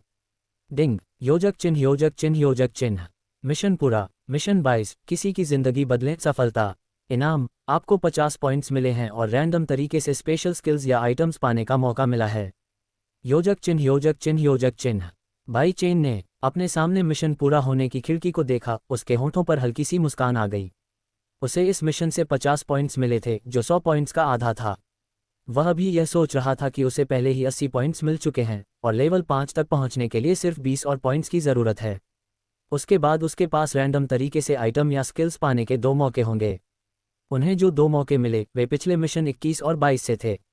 उसका दिल खुशी से भर गया। उसने मिशन पूरा करने का जो विंडो पॉप अप हुआ था उसे बंद कर दिया और वापस जाकर अगले मिशन और उसके पास मौजूद 2 मौकों को देखने वाला था। मैं आपको इस आदमी से मिलवाता हूँ। उनका नाम मिस्टर बाई चेन है। जब बाई चेन जाने वाला था तो की हुआंग ने अपने पिता को बताया कि कैसे उसने उसकी जान बचाई थी। अपने बेटे से कहानी सुनने के बाद की वांग फू का मुरझाया हुआ शरीर कांपने लगा। उसके मुंह के कोने थैंक यू कहने की कोशिश कर रहे थे। शुक्रिया से भरी उसकी आंखें सीधे बाई चेन की तरफ देख रही थीं। हालांकि उसे अब भी लगता था कि बाई चेन सिर्फ एक जवान आदमी है, फिर भी उसने बिना किसी हिचकिचाहट के अपने बेटे पर विश्वास किया। उन्होंने बिना किसी शर्त के उन पर विश्वास क्यों किया, तो इसका कारण यह था कि हुआंग उनका बेटा था। वह गर्वित बेटा जिसे उनकी प्यारी दिवंगत पत्नी ने जन्म दिया था। मिस्टर बाई चेन, आपने जो किया उसके लिए मैं सच में आपका शुक्रगुजार हूँ। आप जो भी चाहते हैं प्लीज़ बेझिझक रिक्वेस्ट करें और मैं उसे पूरा करने के लिए अपनी पूरी कोशिश करूँगा। की हुआंग ने अपनी खुशी को काबू में करते हुए जल्दी से बाई चेन के प्रति अपना आभार व्यक्त किया। उसके बात करने का तरीका और भी विनम्र लग रहा था। उसके बात करने का तरीका और भी विनम्र हो गया था। उनकी नज़रों में कोई भी आसानी से बता सकता था कि वह बाई चेन को ऐसे इंसान के तौर पर देख रहे थे जिसने उन पर इतना बड़ा एहसान किया था कि वह उसे कभी चुका नहीं पाएंगे। की हुआंग सेना के 10 सबसे असरदार जनरलों में से एक थे।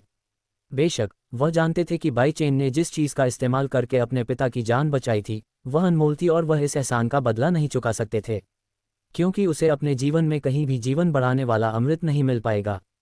असल में की हुआंग को अभी अभी एहसास हुआ था कि अमृत भी होता है।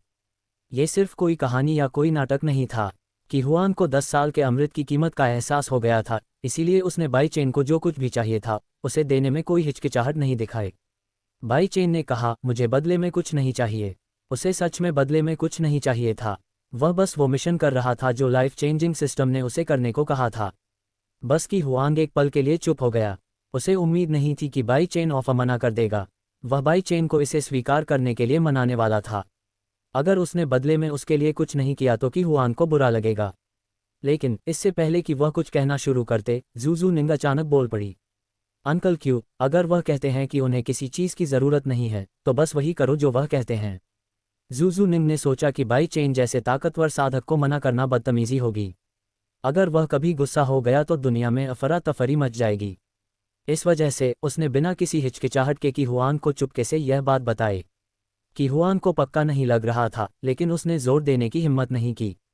जू निंग ने जो कुछ भी कहा था, पहले भी और अभी भी, जिसमें ये बात भी शामिल थी कि बाई चेन के पास 10 साल का अमृत था, सब कुछ साबित कर चुका था कि बाई चेन कोई आम आदमी नहीं था।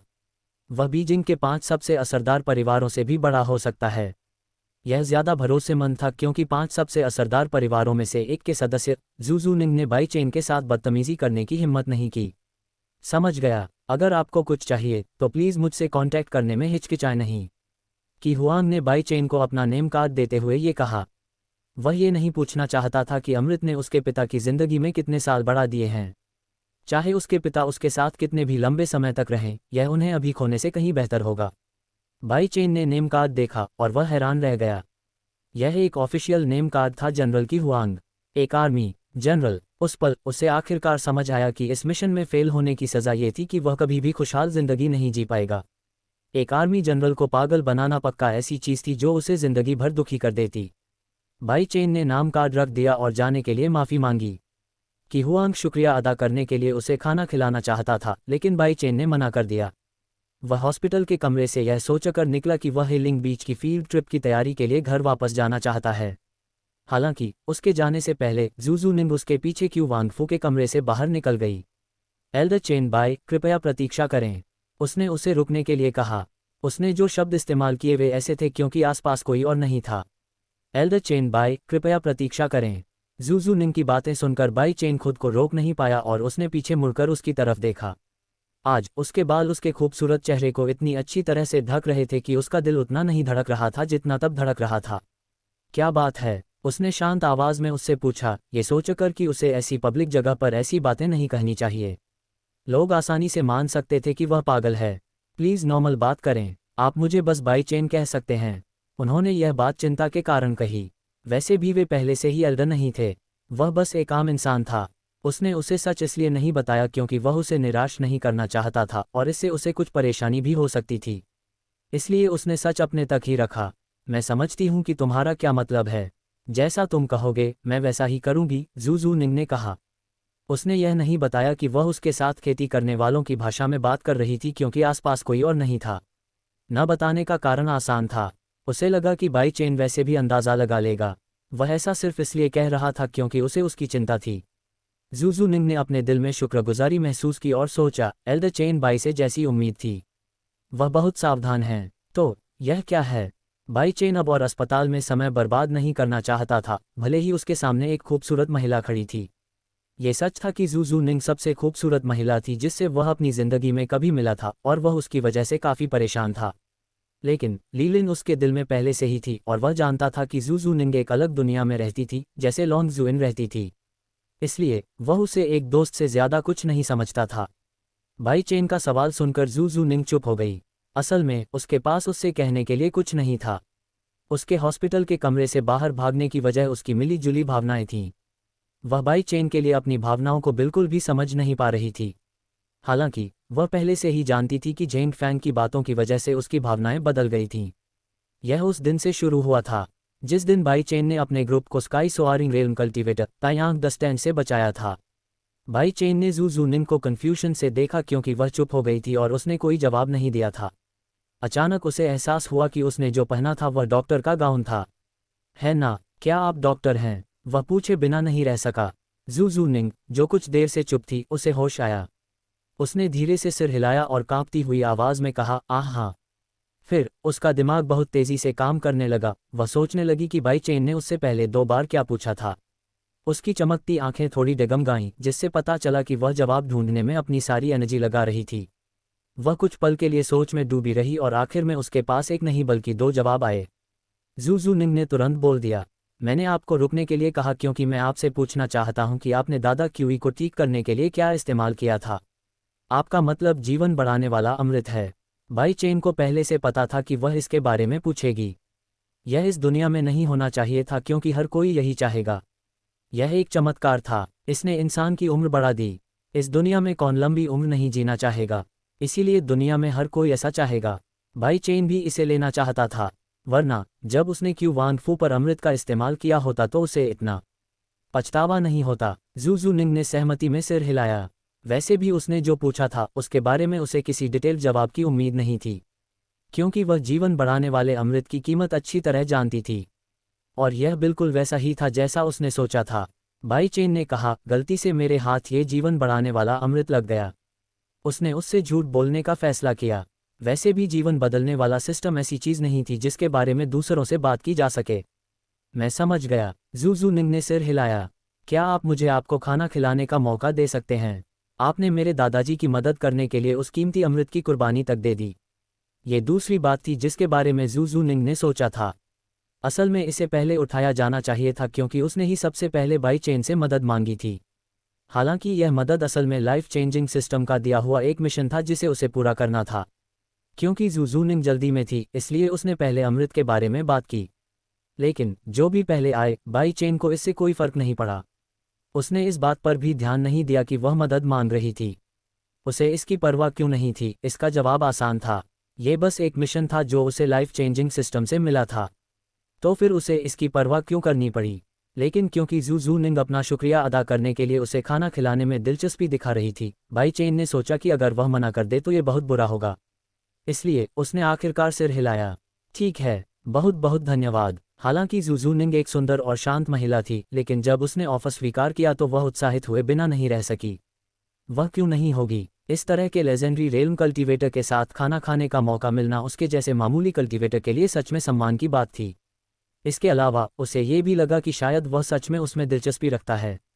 आप मुझे कहाँ ले जा रहे हैं? बाई चेन ने पूछा। जू निंग एक पल के लिए सोच में डूब गई। क्या यह मेरे घर पर हो सकता है? एर भी तुमसे मिलना चाहता है। उसकी आवाज़ धीमी और साफ तौर पर अनिश्चित थी। उसने ऐसा इसलिए किया क्योंकि बाई चेन ने ऐसा किया था। उसे पक्का नहीं था कि वह जो कर रही है वह बहुत ज़्यादा है या गलत है, उसे इस तरह अपने घर बुलाना। बाई चेन को यकीन नहीं हुआ कि उसने क्या सुना था। उसे नहीं लगा कि वह सच में उसे अपने घर खाने पर बुला रही है। वह झिझका और एक पल के लिए सोचा कि क्या उसका जाना सही रहेगा। फिर उसने एर के बारे में सोचा जिसका जिक्र जू निंग ने किया था। वह सोचने लगा कि वह उससे मिलना चाहता था क्योंकि वह सच में उस छोटी लड़की से प्यार करता था। वजह आसान थी, लड़की क्यूट और खुशमिजाज थी। उसे देखकर ही लोग खुश हो जाते थे। कोई बात नहीं, बाई चेन ने जवाब दिया। बहुत बहुत धन्यवाद। उसने हैरान और उत्साहित होकर उसे धन्यवाद दिया। वे दोनों मिलकर अस्पताल से जू निंग के घर चले गए।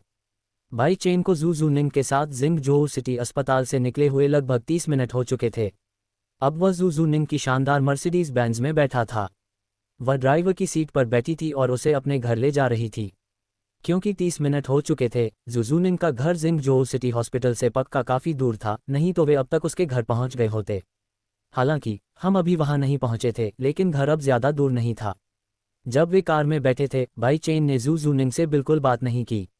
वह सिर्फ मर्सिडीज बेंज की खिड़की से बाहर देख रहा था।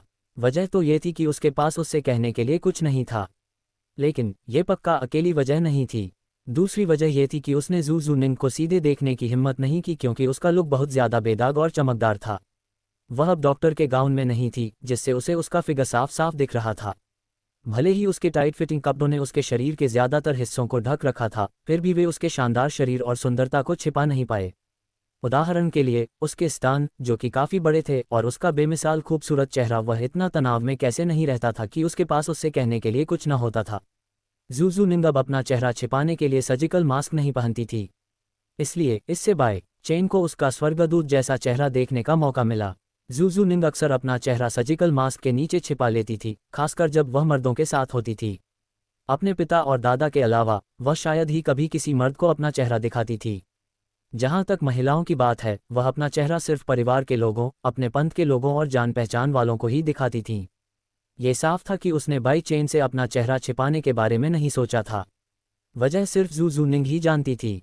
जब वह खिड़की से बाहर देख रहा था, तो बाई चेन कभी कभी जू निंग की अनोखी और मीठी खुशबू को गहराई से सूंघने से खुद को रोक नहीं पाया। उस खुशबू से बाई चेन का दिल तेजी से धड़कने लगा। उसे अजीब तरह से फ्रेश महसूस हुआ। शायद यही एक वजह थी कि वह इतना टेंशन में था। जहाँ तक जू निंग की बात है, उसकी भावनाएं बाई चेन से अलग थीं। भले ही उसने रास्ते में कुछ नहीं कहा, लेकिन उसके दिल में बस उलझी हुई भावनाएं थीं। वही पहले जैसी भावनाएं। हालांकि ये कारण नहीं था कि वह बाई चेन से बात किए बिना ड्राइविंग पर इतना ध्यान दे रही थी। इसका कारण और कुछ नहीं बल्कि यह था कि उसे नहीं पता था कि एक शानदार लेजेंडरी रियल्म कल्टीवेटर से क्या बात करनी है। उसे अपने घर बुलाने के बाद उसे जो एक्साइटमेंट महसूस हुई थी, वह बहुत कम हो गई थी और उसकी जगह मुश्किल फीलिंग्स ने ले ली थी। लेकिन ये उलझी हुई फीलिंग्स ज़्यादा देर तक नहीं रहीं, क्योंकि उसने इन फीलिंग्स से छुटकारा पाने के लिए अपना सिर हिलाया जो उसे परेशान कर रही थीं। उसने सोचा कि शायद उसे बाद में अपनी भावनाओं के बारे में सोचना चाहिए, जबकि उसने स्टीयरिंग व्हील को दाईं ओर मोड़कर अपने सामने वाली गली में कर दिया। मिस्टर बाई चेन, मेरा घर पास ही है। जूजू निंग ने अपनी हमेशा की तरह फरिश्ते जैसी आवाज़ में बात की। उसके बात करने का तरीका बहुत विनम्र था।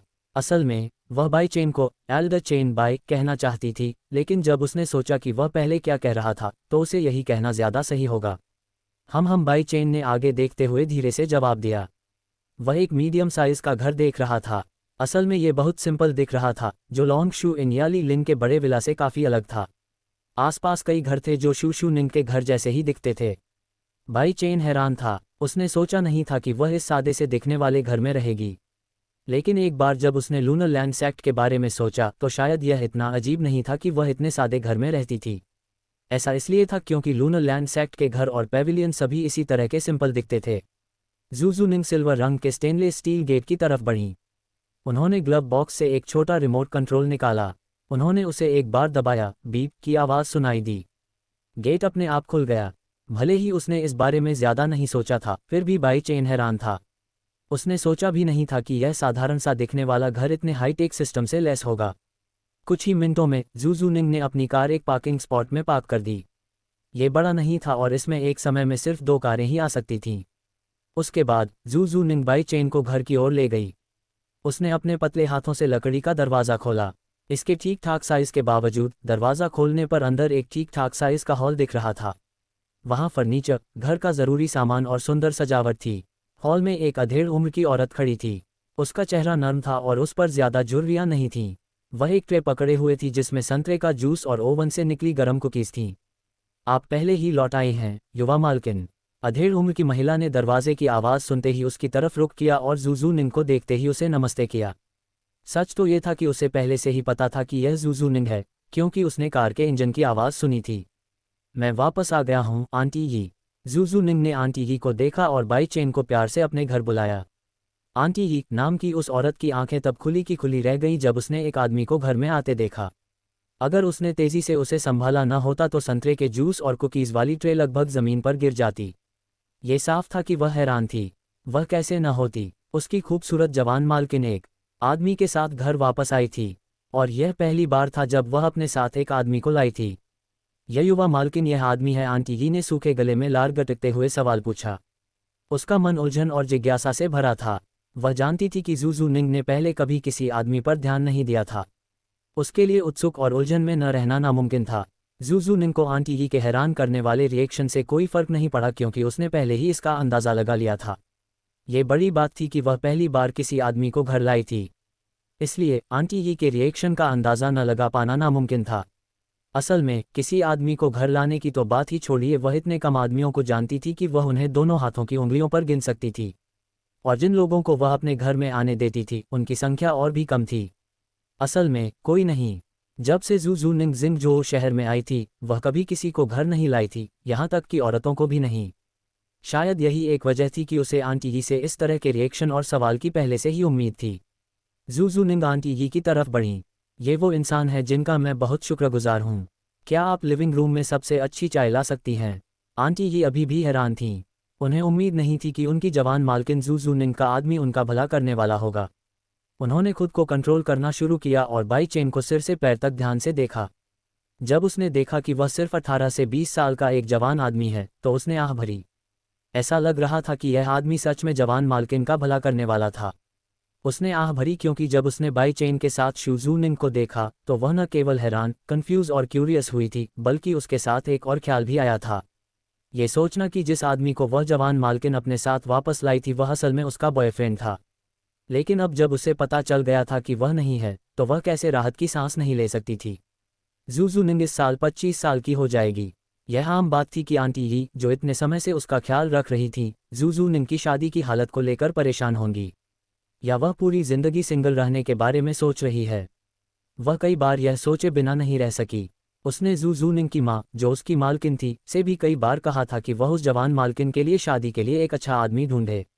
लेकिन जब भी वह अपनी मालकिन से इस बारे में बात करती तो उसे सिर्फ मालकिन की एक बड़ी आह ही मिलती। ये तो साफ था कि माँ भी कुछ नहीं कर सकती थी। लेकिन ऐसा आदमी ढूंढना जो जवान मालकिन की बेमिसाल खूबसूरती के साथ खड़ा हो सके, बहुत मुश्किल है। आंटी ही ने एक बार फिर आह भरी और फिर जू जू निंग की रिक्वेस्ट को मानने के लिए सिर हिलाया। उसके बाद वह संतरे का जूस और कुकीज़ लेकर वापस किचन में चली गई।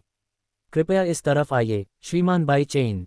जूजू निंग ने माफ़ी मांगते हुए बाई चेन की तरफ देखा। जब उसने देखा कि आंटी ही पहले ही किचन में वापस चली गई थीं, उसने उसे माफ़ी मांगते हुए इसलिए देखा क्योंकि आंटी ही ने उसका स्वागत करने में अपनी पूरी कोशिश की थी, भले ही उसने उसे पहले ही बता दिया था कि वह उसका शुक्रगुजार है।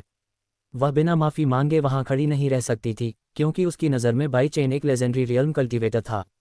क्या यह अच्छा नहीं था? क्या ये शक्तिशाली नहीं था? वह ये बात अच्छी तरह जानती थी। हो सकता है कि वह उसकी बात से नाराज़ हो, लेकिन फिर भी उसे यह कहना ही था। उसने उसका ठीक से परिचय इसलिए नहीं कराया क्योंकि उसने उससे नॉर्मल बात करने को कहा था। नॉर्मल बात करने का मतलब नॉर्मल बर्ताव करना भी था। उसे एक ऊंचे कल्टीवेटर या किसी और चीज़ की तरह ट्रीट करने की कोई ज़रूरत नहीं थी। जू निंग को यह बात पता थी। वह समझती थी कि उसके साथ वैसा बर्ताव करना जैसा उसने कल्टीवेटर की दुनिया में किया था, नॉर्मल समाज में ज़रूरी नहीं था। बेशक उसके साथ ऐसा बर्ताव करना उसका फैसला नहीं था, यह उसका फैसला था। वह सिर्फ वही कर रही थी जो वह उससे करवाना चाहता था। लेकिन एक बार लेजेंडरी रियल्म कल्टीवेटर बनने के बाद वह हमेशा लेजेंडरी रियल्म कल्टीवेटर ही रहता है। ये नॉर्मल था कि उसे माफ़ी मांगने की ज़रूरत महसूस हुई, लेकिन बाई चेन ने जू निंग की तरह नहीं सोचा। उसने इस पर ज़्यादा ध्यान नहीं दिया। वह उसकी माफ़ी वाली नज़र को नहीं समझ पाया जो उस पर थी। उसने इसके बारे में पूछा भी नहीं। वह उसके पीछे पीछे घर के लिविंग रूम तक गया, जो ज़्यादा दूर नहीं था। असल में ये 10 कदम से भी कम दूरी पर था। जू निंग ने लिविंग रूम का दरवाज़ा खोला और बाई चेन को कमरे में प्यार से बुलाया, जैसे उसने उसे घर में बुलाते समय किया था। लिविंग रूम के अंदर अच्छी क्वालिटी का और महंगा दिखने वाला सोफा था। दीवारों पर प्रकृति की कई खूबसूरत तस्वीरें टंगी हुई थीं और दीवार से जुड़ी एक बड़ी टीवी स्क्रीन थी। स्क्रीन पर एक कार्टून शो चल रहा था जिसमें एक मोटी नारंगी बिल्ली चल रही थी। बाई चेन ने जू निंग के पीछे कमरे में जाते हुए अपने पैर रोक दिए जब उसने उस व्यक्ति को देखा जो कार्टून देख रहा था। जू एरेर सोफे पर नारंगी बिल्ली को खुशी से देख रही थी। उसे साफ तौर पर मज़ा आ रहा था। लेकिन जिस इंसान ने बाई चेन के कदम ज़रूर रोक दिए, वह प्यारी सी छोटी जू एरेर नहीं थी, बल्कि वह औरत थी जो सोफे पर छोटी लड़की के बगल में बैठी थी। उसका चेहरा बहुत सुंदर था, जो किसी भी दूसरे इंसान से ज़्यादा ठंडा था। वह कोई और नहीं बल्कि जू शिनटोंग थी। जू शिनटोंग जिसे उसने पिछले शनिवार को एक हत्यारे से बचाया था। बाई चेन चुप हो गया। उसने कभी उम्मीद नहीं की थी कि वह उसे यहाँ देखेगा। ये सच में एक इत्तेफाक था और अजीब भी। जब उसने जू शिनटोंग को देखा था तो उसे लगा था कि वह किसी ऐसे इंसान जैसी दिखती है जिसे वह जानता है। उस समय वह ये समझ नहीं पाया था। हालांकि इस समय उसके लिए यह एहसास न होना नामुमकिन था, क्योंकि जू शिनटोंग काफ़ी हद तक उस व्यक्ति जैसा दिखता था जो उसके पास ही खड़ा था, जू निंग। अगर यह एक अजीब इत्तेफाक नहीं था तो और कुछ भी नहीं था। हो सकता है कि वह जू निंग की बहन या कोई रिश्तेदार हो, बाई चेन ने सोचा। साथ ही यह भी सोचा कि जू शिनटोंग को शायद वह याद न हो। जब वह उसकी मदद कर रहा था तब वह लगभग 30 साल का एक अधेड़ उम्र का आदमी था। वह तब का था जब वह समय में पीछे नहीं गया था। अब जब वह 18 साल का लड़का था तो उसने सोचा कि उसे याद नहीं रहना चाहिए। जू निंग ने यह इसलिए पहचाना क्योंकि वह एक कल्टीवेटर थी। ऐसा नहीं लगता था कि जू शिनटोंग भी एक साधक थी। ये बाई चेन का नतीजा था और उसके नतीजे आमतौर पर सही होते थे। जू शिनटोंग सच में साधक नहीं थी। उसने जू निंग की तरफ देखा और फिर बाई चेन की तरफ। उसका ठंडा, सुंदर चेहरा अचानक हैरान हो गया। उसकी आंखें बाई चेन को घूर रही थीं, जबकि वह सोच रही थी कि वह उस आदमी जैसा दिखता है जिसने उसे महान हत्यारे ही चांग से बचाया था। हालांकि उम्र सही नहीं थी, कम से कम वे एक जैसे दिखते थे। शायद वह उस आदमी का रिश्तेदार है। वह ये सोचने से खुद को रोक नहीं पाए। जू शिनटोंग की नज़रें अभी भी बाई चेन पर टिकी हुई थीं क्योंकि उसके अधेड़ उम्र के रक्षक की छवि अभी भी उसके दिमाग में बसी हुई थी। उसे पूरा यकीन था कि बाई चेन, जो आदमी अभी उसकी बहन के साथ था, उस आदमी का रिश्तेदार था जिसने उसे महान हत्यारे ही चांग से बचाया था। शू शिनटोंग को नहीं लगता था कि बाई चेन उसके उद्धारकर्ता का बेटा है, क्योंकि उनकी उम्र में ज़्यादा अंतर नहीं था। इस बात की ज़्यादा संभावना थी कि बाई चेन उसके बचाने वाले की रिश्तेदार थी क्योंकि वे दोनों एक जैसे दिखते थे। कोई कह सकता है कि वे उम्र के अंतर को छोड़कर लगभग एक जैसे दिखते थे। शायद यह आदमी उसका भतीजा है, जू शिनटोंग ने सोचा। उसे एहसास नहीं हुआ कि उसने गलत समझा था। बाई चेन उस आदमी का भतीजा नहीं था जिसने उसे उस दिन महान हत्यारे ही चांग से बचाया था, वह असल में खुद वह आदमी था। ये तो स्वाभाविक ही था कि उम्र के अंतर के कारण वह ये समझ नहीं पा रही थी कि वे दोनों एक ही व्यक्ति हैं। रुको, तुम घर पर एक आदमी को लाए हो। अचानक जू शिनटोंग को एहसास हुआ कि बाई चेन से भी ज्यादा चौंकाने वाली बात यह थी कि शायद वह उसके बचाने वाले का कजिन या भतीजा हो। उसके चेहरे पर पहले से ज्यादा हैरानी दिख रही थी। कोई कह सकता है कि असल में उसे और भी सरप्राइज मिले जब उसने देखा कि बाई चेन उसके बचाने वाले जैसा दिखता है। उसकी खूबसूरत आंखें चौड़ी हो गईं। वह अपना ठंडा चेहरा और ज्यादा देर तक नहीं रख सकी। उसका शरीर डर से कांप उठा। उसके लिए ऐसा होना बहुत कम होता था, लेकिन इस बार ऐसा होना ही था क्योंकि उसकी बहन जो इस दुनिया में किसी से भी ज्यादा खूबसूरत, परफेक्ट और बेदाग थी, अभी अभी एक आदमी को घर लाई थी। इसके अलावा वह उससे छोटा था। वजह चाहे जो भी हो, यह उसके लिए फिर भी हैरानी की बात थी। ये पहली बार था जब उसकी प्यारी बहन जूनिंग किसी आदमी को घर लाई थी। जूनिंग वापस आ गई। शुएरेर, जो दुनिया की परवाह किए बिना खुशी खुशी टीवी देख रही थी, आखिरकार जब उसका कार्टून कमर्शियल में बदल गया तो उसने अपनी बहनों की तरफ देखा। जब उसने अपनी बड़ी बहन को देखा तो उसने खुशी खुशी उसका स्वागत किया। अचानक उसकी नज़र बाई चेन पर गई जो अपनी बड़ी बहन से ज्यादा दूर नहीं खड़ी थी। उसकी बड़ी गोल आंखें खुशी से फैल गईं। वाह, ये तो बड़ा भाई है। जुएरेर खुशी से हंस पड़ी। वह सोफे से नीचे कूदी और तेजी से बाई चेन की ओर बढ़ी। तुम बहुत मतलबी हो बड़े भाई। मैंने तुम्हें अपना फ़ोन नंबर पहले ही दे दिया था, लेकिन तुमने कभी फ़ोन नहीं किया। प्यारी सी छोटी शुएरेर बाई चेन के सामने रुकी, अपना गाल फुलाया और अपने दोनों छोटे नाजुक हाथ उसकी कमर पर रख दिए। बाई चेन ने मुंह फुलाए लड़की की तरफ देखा। वह इतनी प्यारी लग रही थी कि वह मुस्कुराए बिना नहीं रह सका। वह पूरी तरह भूल गया कि शुएरेर ने उसके हाथ में उसका फ़ोन नंबर लिखा एक कागज़ दिया है ताकि वह उसे कॉल कर सके। वह माफ़ी मांगने के अलावा कुछ नहीं कर सका। मुझे बहुत अफसोस है, मैं ये सब भूल गया था। प्यारी सी छोटी जुएरेर ने और गुस्सा होने का नाटक किया। उसने अब अपने दोनों गाल फुला लिए, जिससे वह और भी प्यारी लग रही थी। मैं तुम्हें माफ़ नहीं करूंगी। अरे, बाई चेन के प्रति अपनी छोटी बहन का रवैया देखकर जुनिंग ने अपनी बहन के माथे पर हल्के से थपकी दी। ठीक से काम लो एरे। आउच, बड़ी बहन कितनी मतलबी है। मेरी मदद करो बड़े भाई, प्यारी सी छोटी जुएरेर ने दोनों हाथों से अपना माथा पकड़ते हुए चिल्लाई। वह भागकर बाई चेन के पीछे छिप गई और चुपके से जुनिंग की तरफ जीभ निकाली। बाई चेन मुस्कुराए बिना नहीं रह सका। वह भाई बहनों के बीच की गर्मजोशी को महसूस कर सकता था। आपको उसे डांटने की जरूरत नहीं थी, बाई चेन ने मुस्कुराते हुए कहा। जुनिंग ने उसकी बात पर सिर हिलाया। उसे बहुत खुशी हुई कि बाई चेन को उसकी छोटी बहन बहुत पसंद थी। जू शिनटोंग ने देखा कि अभी क्या हुआ था। इससे ज्यादा उसे कोई और चीज़ हैरान नहीं कर सकती थी। उसने बाई चेन को और भी बड़ी आंखों से देखा। फिर उसने अपनी बड़ी बहन और छोटी बहन को बारी बारी से देखा। उसका चेहरा खाली हो गया। उसे सिचुएशन बिल्कुल समझ नहीं आई। ये तो स्वाभाविक ही था कि उसे समझ नहीं आया कि क्या हो रहा है। जुएरेर ने साफ तौर पर ऐसा दिखाया जैसे वह बाई चेन को अच्छी तरह जानती हो। इसका मतलब था कि उसकी छोटी बहन पहले ही बाई चेन से मिल चुकी थी और उसे लगा कि शायद उसकी बड़ी बहन ने ही उन दोनों को एक दूसरे से मिलवाया होगा। वह कैसे स्थिति को समझ सकती थी और इस बात से हैरान नहीं हो सकती थी। बड़ी बहन, इसका क्या मतलब है? ऐसा लगा जैसे उसकी ठंडक पहले ही पूरी तरह खत्म हो चुकी थी। जब उसने धीरे से यह पूछा तो जू शिनटोंग के होंठ थोड़े ही हिले। उसके दिमाग में सारी तस्वीरें उलझी हुई थीं। उसकी खूबसूरत आंखें कई बार झपक रही थीं, जबकि उसका दिल तेजी से धड़क रहा था। क्या ये हो सकता है कि यह आदमी बड़ी बहन का बॉयफ्रेंड हो? जू शिनटोंग ये सोचने से खुद को रोक नहीं पाए। उसकी प्यारी छोटी बहन शुएरेर का बाई चेन के साथ जैसा रिश्ता था, वह नॉर्मल नहीं था। कोई कह सकता है कि वे बहुत करीब थे। जू शिनटोंग का सवाल सुनकर जुनिंग ने तुरंत जवाब नहीं दिया। उसने मन ही मन आह भरी। उसे अपनी बहन के सवाल पर कोई हैरानी नहीं हुई। उसने ये भी अंदाज़ा लगाया था कि उसकी बहन का रिएक्शन भी आंटी ही जैसा ही होगा। कारण भी वही था, इसलिए उसे बिल्कुल भी आश्चर्य नहीं हुआ। इसका कारण ये था कि वह बाई चेन को घर ले आई थी। हालांकि शू शिनटोंग के लिए यह आंटी ही से काफ़ी अलग था, क्योंकि उसने देखा था कि शुएरेर और बाई चेन कितने करीब थे। मैं बाद में बताऊंगी। क्या तुम किचन में मेरी मदद करने आओगे? जुनिंग ने आखिरकार कहा। उसने शुरू से ही खुद खाना बनाने का प्लान बनाया था। आज की मेहमान कोई और नहीं बल्कि बाई चेन थी। वह अपनी कुकिंग स्किल्स दिखाने का मौका कैसे छोड़ सकती थी? अपनी बड़ी बहन के बेमिसाल खूबसूरत चेहरे को देखकर जू शिनटोंग ने आखिरकार खुद को शांत किया और सिर हिलाया। ठीक है। ये देखने के बाद जुनिंग ने बाई चेन को जू शिनटोंग से मिलवाना शुरू कर दिया और बाई चेन को जू शिनटोंग से मिलवाना शुरू कर दिया। शिनटोंग, मैं मिस्टर बाई चेन बोल रहा हूँ। उन्होंने मेरी जान बचाई। मिस्टर बाई चेन, मैं जू शिनटोंग बोल रहा हूँ, मेरी छोटी बहन।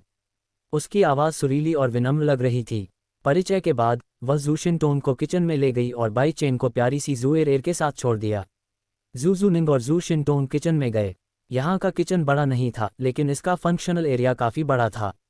कोई कह सकता है कि यह एक क्वालिटी किचन था। किचन में ज़रूरी किचन का सामान पूरी तरह से लगा हुआ था। इसके अलावा किचन बहुत साफ था। पहली छोटी और दूसरी छोटी मालकिन जू जूनिंग और जू शिनटोंग के दरवाज़ा खोलते ही एक आवाज़ सुनाई दी। यह आंटी ही की आवाज़ थी, जो चाय बनाने में बिजी थीं। जब उन्होंने उन दोनों को अंदर आते देखा तो उन्होंने अपनी तैयारी रोक दी। आंटी ही, कृपया जल्दी करें और हमारे मेहमान को चाय परोसें, जू जूनिंग ने आंटी ही से कहा। आंटी ही मुस्कुराईं और सिर हिलाया। वह अभी भी सोच रही थीं कि दो जवान मालकिनें किचन में क्यों थीं। तुम दोनों किचन में क्या कर रहे हो? अगर तुम्हें कुछ चाहिए तो तुम मुझे बता सकते हो। आंटी ही ने जो कहा उससे पता चलता है कि घर की हर चीज़ की जिम्मेदारी उन्हीं की है, चाहे वह सफाई हो, कपड़े धोने हो या खाना बनाना हो। ये सुनकर जू जूनिंग ने अपना सिर थोड़ा हिलाया। कोई बात नहीं आंटी, इस बार मैं खुद ही खाना बनाऊंगी। तुम क्या बात कर रहे हो? आंटी ही खुद को रोक नहीं पाईं और अचानक बोल पड़ीं। उन्हें लगा कि उनके कानों में कुछ गड़बड़ है। जब उसने सुना कि उसकी युवा मालकिन अकेले ही खाना बनाएगी तो वह हैरान रह गई। ये नॉर्मल था कि आंटी ही इस तरह रिएक्ट करेंगी, क्योंकि जू जूनिंग शायद ही कभी खुद खाना बनाती थीं।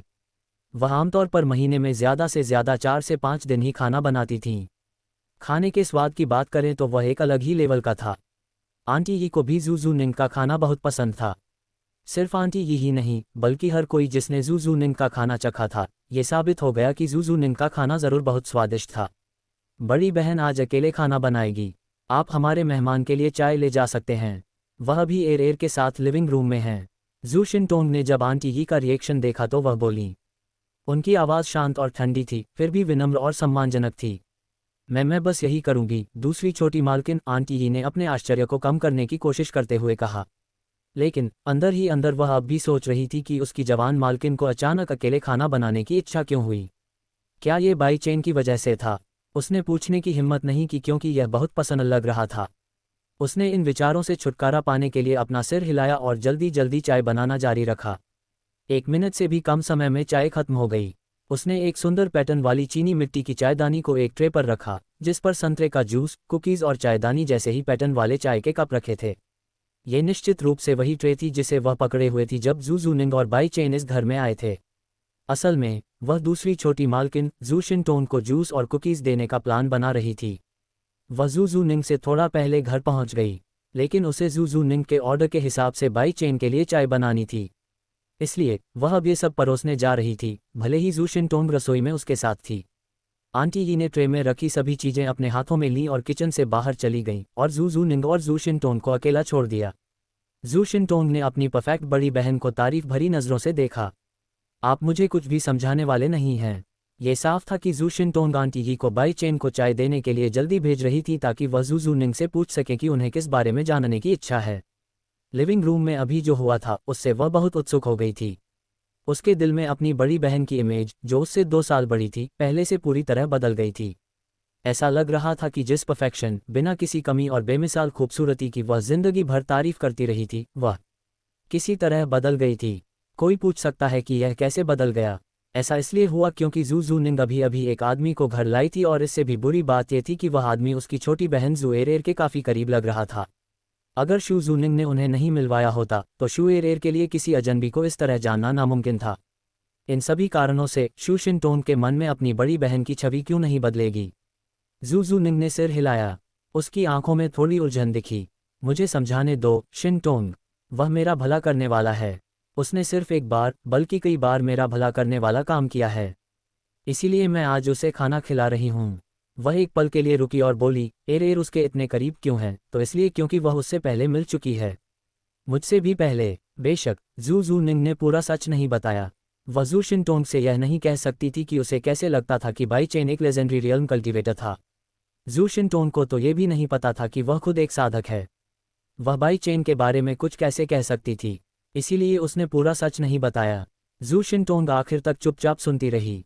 उसकी परफेक्ट आईब्रो पर गांठें बंधी हुई थीं, लेकिन उसे अब भी लगा कि जू जूनिंग सच बोल रही है। उसने इस तरह अपनी भौहें इसलिए सिकुड़ी क्योंकि वह जू जूनिंग और बाई चेन के रिश्ते को नहीं समझ पा रही थी। 1 मिनट से भी कम समय में उसने आखिरकार पूछने का फैसला किया, उसके साथ तुम्हारा क्या रिश्ता है? जू जूनिंग ये सवाल सुनकर चुप हो गई। उसकी आंखों में और भी उलझी हुई भावनाएं चमक रही थीं। थोड़ी देर बाद उसने आखिरकार जवाब दिया, वह अकेला ऐसा इंसान है जिसका मैं शुक्रगुजार हूँ। असल में वह जू इन के पीछे रोमांटिक रूप से पड़ा है। वह जवाब एकदम सच था, वह सच जिसे वह मना नहीं कर सकती थी। बाई चेन के साथ उसका रिश्ता सिर्फ यही हो सकता था। उसी ने उसे बताया था कि वह शू इन का पीछा कर रहा है। लेकिन ये सिर्फ जू जूनिंग के लिए सच था, क्योंकि बाई चेन ने जो उसे बताया था वह झूठ था। उस समय उसे इससे बेहतर जवाब नहीं मिल पाया था। जू इन, तुम्हारा मतलब है लॉन्ग जू इन? जू शिनटोंग ये पूछे बिना नहीं रह सकी। आखिरकार उसे सब समझ आ गया। उसकी बड़ी बहन और बाई चेन का रिश्ता कुछ सीरियस नहीं था, और शू जूनिंग ने शू एरेर को बाई चेन से नहीं मिलवाया था क्योंकि वे शू जूनिंग से पहले से ही एक दूसरे को जानते थे। उसकी बड़ी बहन की परफेक्ट इमेज नॉर्मल हो गई थी। हाँ, जू जूनिंग ने धीरे से जवाब दिया। ठीक है, इस टॉपिक को भूल जाओ। आओ और खाना बनाने में मेरी मदद करो। ठीक है, जू शिनटोंग ने जवाब देने में संकोच नहीं किया, लेकिन उसने अभी भी उम्मीद नहीं की थी कि बाई चेन भी लॉन्ग जू इन के अनुयायियों में से एक था। बेशक फॉलोअर्स का मतलब उन लोगों से था जो उसे पटाने की कोशिश कर रहे थे। फिर भी जू शिनटोंग ने इस मुद्दे पर ज्यादा ध्यान नहीं दिया। समय बीतता गया और आखिरकार दोपहर हो गई। बाई चेन को डाइनिंग रूम में बुलाया गया। बेशक उसे बुलाने वाला जू जूनिंग था, जिसने थोड़ी देर पहले ही खाना बनाना खत्म किया था। बाई चेन कमरे के अंदर डाइनिंग टेबल पर बैठा था। उसके सामने एक गोल डाइनिंग टेबल थी जिस पर लेजी सुजन रखी थी। लेजी सुजन बड़ी नहीं थी, लेकिन उसमें कई तरह का खाना रखने के लिए काफ़ी बड़ी थी। डाइनिंग टेबल खाली नहीं थी, वह अलग अलग तरह के खाने से भरी हुई थी। उस पर 5 अलग अलग डिश थीं।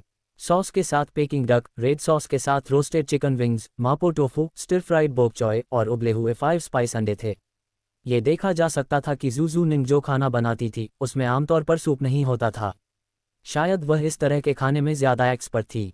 उसके खाने की खुशबू डाइनिंग रूम में फैल गई। हर कोई उसे चखने के लिए तैयार था। बाई चेन भी इससे अलग नहीं था। वह हर प्लेट को हसरत भरी नज़रों से देखता था। वह डाइनिंग रूम में अकेला नहीं था। उसके बाईं ओर जू जूनिंग था और दाईं ओर प्यारा सा जू एरेर था, जो चमकती आंखों से सारा खाना देख रहा था, और उसके सामने जू शिनटोंग था। जू शिनटोंग की नज़र खाने पर नहीं बल्कि बाई चेन पर टिकी थी। उसे अपनी बड़ी बहन का खाना सच में पसंद था, लेकिन बाई चेन में उसकी दिलचस्पी उसकी भूख से ज़्यादा थी। हालांकि जू जूनिंग ने उसे पहले ही सब कुछ समझा दिया था, फिर भी वह बाई चेन में अपनी दिलचस्पी नहीं छोड़ पा रही थी। ऐसा इसलिए था क्योंकि वह उस अधेड़ उम्र के आदमी जैसा दिखता था जिसने महान हत्यारे हेई चांग से उसकी जान बचाई थी। उसे अब भी लगता था कि वह पक्का उसके बचाने वाले का रिश्तेदार या भतीजा होगा। आखिरकार उसने खाने के ठीक बाद उससे पूछने का फैसला किया, क्या आप अभी शुरू करना चाहेंगे? कमरे में सिर्फ बाई चेन, जू जूनिंग, जू शिनटोंग और जू एरेर ही नहीं थे, आंटी ही भी मौजूद थीं।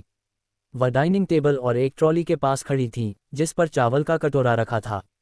आंटी ही, क्या आप हमें चावल परोस सकती हैं? जू जूनिंग ने सिर हिलाया। आंटी ही ने जल्दी से डाइनिंग टेबल पर सभी को चावल परोस दिया। चावल परोसे जाने के बाद वह अपने दूसरे काम करने के लिए कमरे से बाहर चली गई।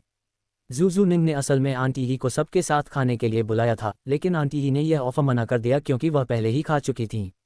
भले ही आंटी ही सिर्फ घर के सारे काम देखती थीं, फिर भी जू जूनिंग और बाकी लोग उनके साथ अच्छा बर्ताव करते थे। वे उन्हें अपनी खून की आंटी मानते थे। आंटी ही के जाने के बाद जू जूनिंग ने बाई चेन से कहा कि वह खाना खाना शुरू करे जो उसने खुद बनाया था। बेशक इस समय बाई चेन को भूख लगने लगी थी, इसलिए उसने बिना झिझक इनविटेशन स्वीकार कर लिया और सिर हिला दिया।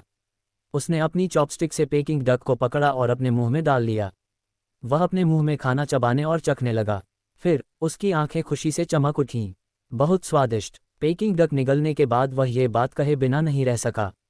उसे लगा कि सॉस के साथ यह पेकिंग डक सच में बहुत स्वादिष्ट है। ये कहा जा सकता है कि उसने इससे पहले कभी इतनी अच्छी पेकिंग डक डिश नहीं खाई थी, लेकिन उसे अब भी लगता था कि उसकी माँ की बनाई डिश ही उसके लिए सबसे स्वादिष्ट है। उसकी राय में जू जूनिंग उसकी माँ के बाद दूसरी सबसे अच्छी डिश थी।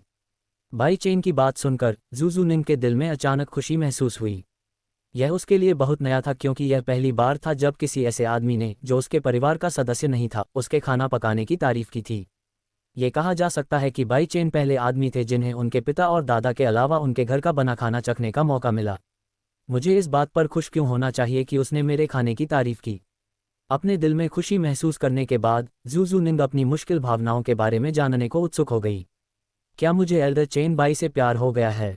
वह कंफ्यूज थी। उसे पहले कभी किसी अपोजिट जेंडर के आदमी से प्यार नहीं हुआ था और न ही वह उसे पसंद करती थी। वह जानती थी कि प्यार क्या होता है क्योंकि उसने इंटरनेट और टीवी सीरीज देखकर इसके बारे में पढ़ा था। अगर कोई उससे पूछे कि क्या उसने कभी किसी से प्यार किया है तो जवाब होगा नहीं। नहीं, मुझे नहीं लगता कि मैं उससे प्यार करती हूँ, मैं बस उसकी इज्जत करती हूँ। और उसने मुझे ये भी बताया कि उसे लॉन्ग जू इन पसंद है। जू जू निंग ने अपने ही विचारों पर विश्वास करने का फैसला किया। वह बाई चेन को पसंद नहीं करती थी क्योंकि यह नामुमकिन था, क्योंकि वे एक दूसरे को बहुत कम समय से जानते थे।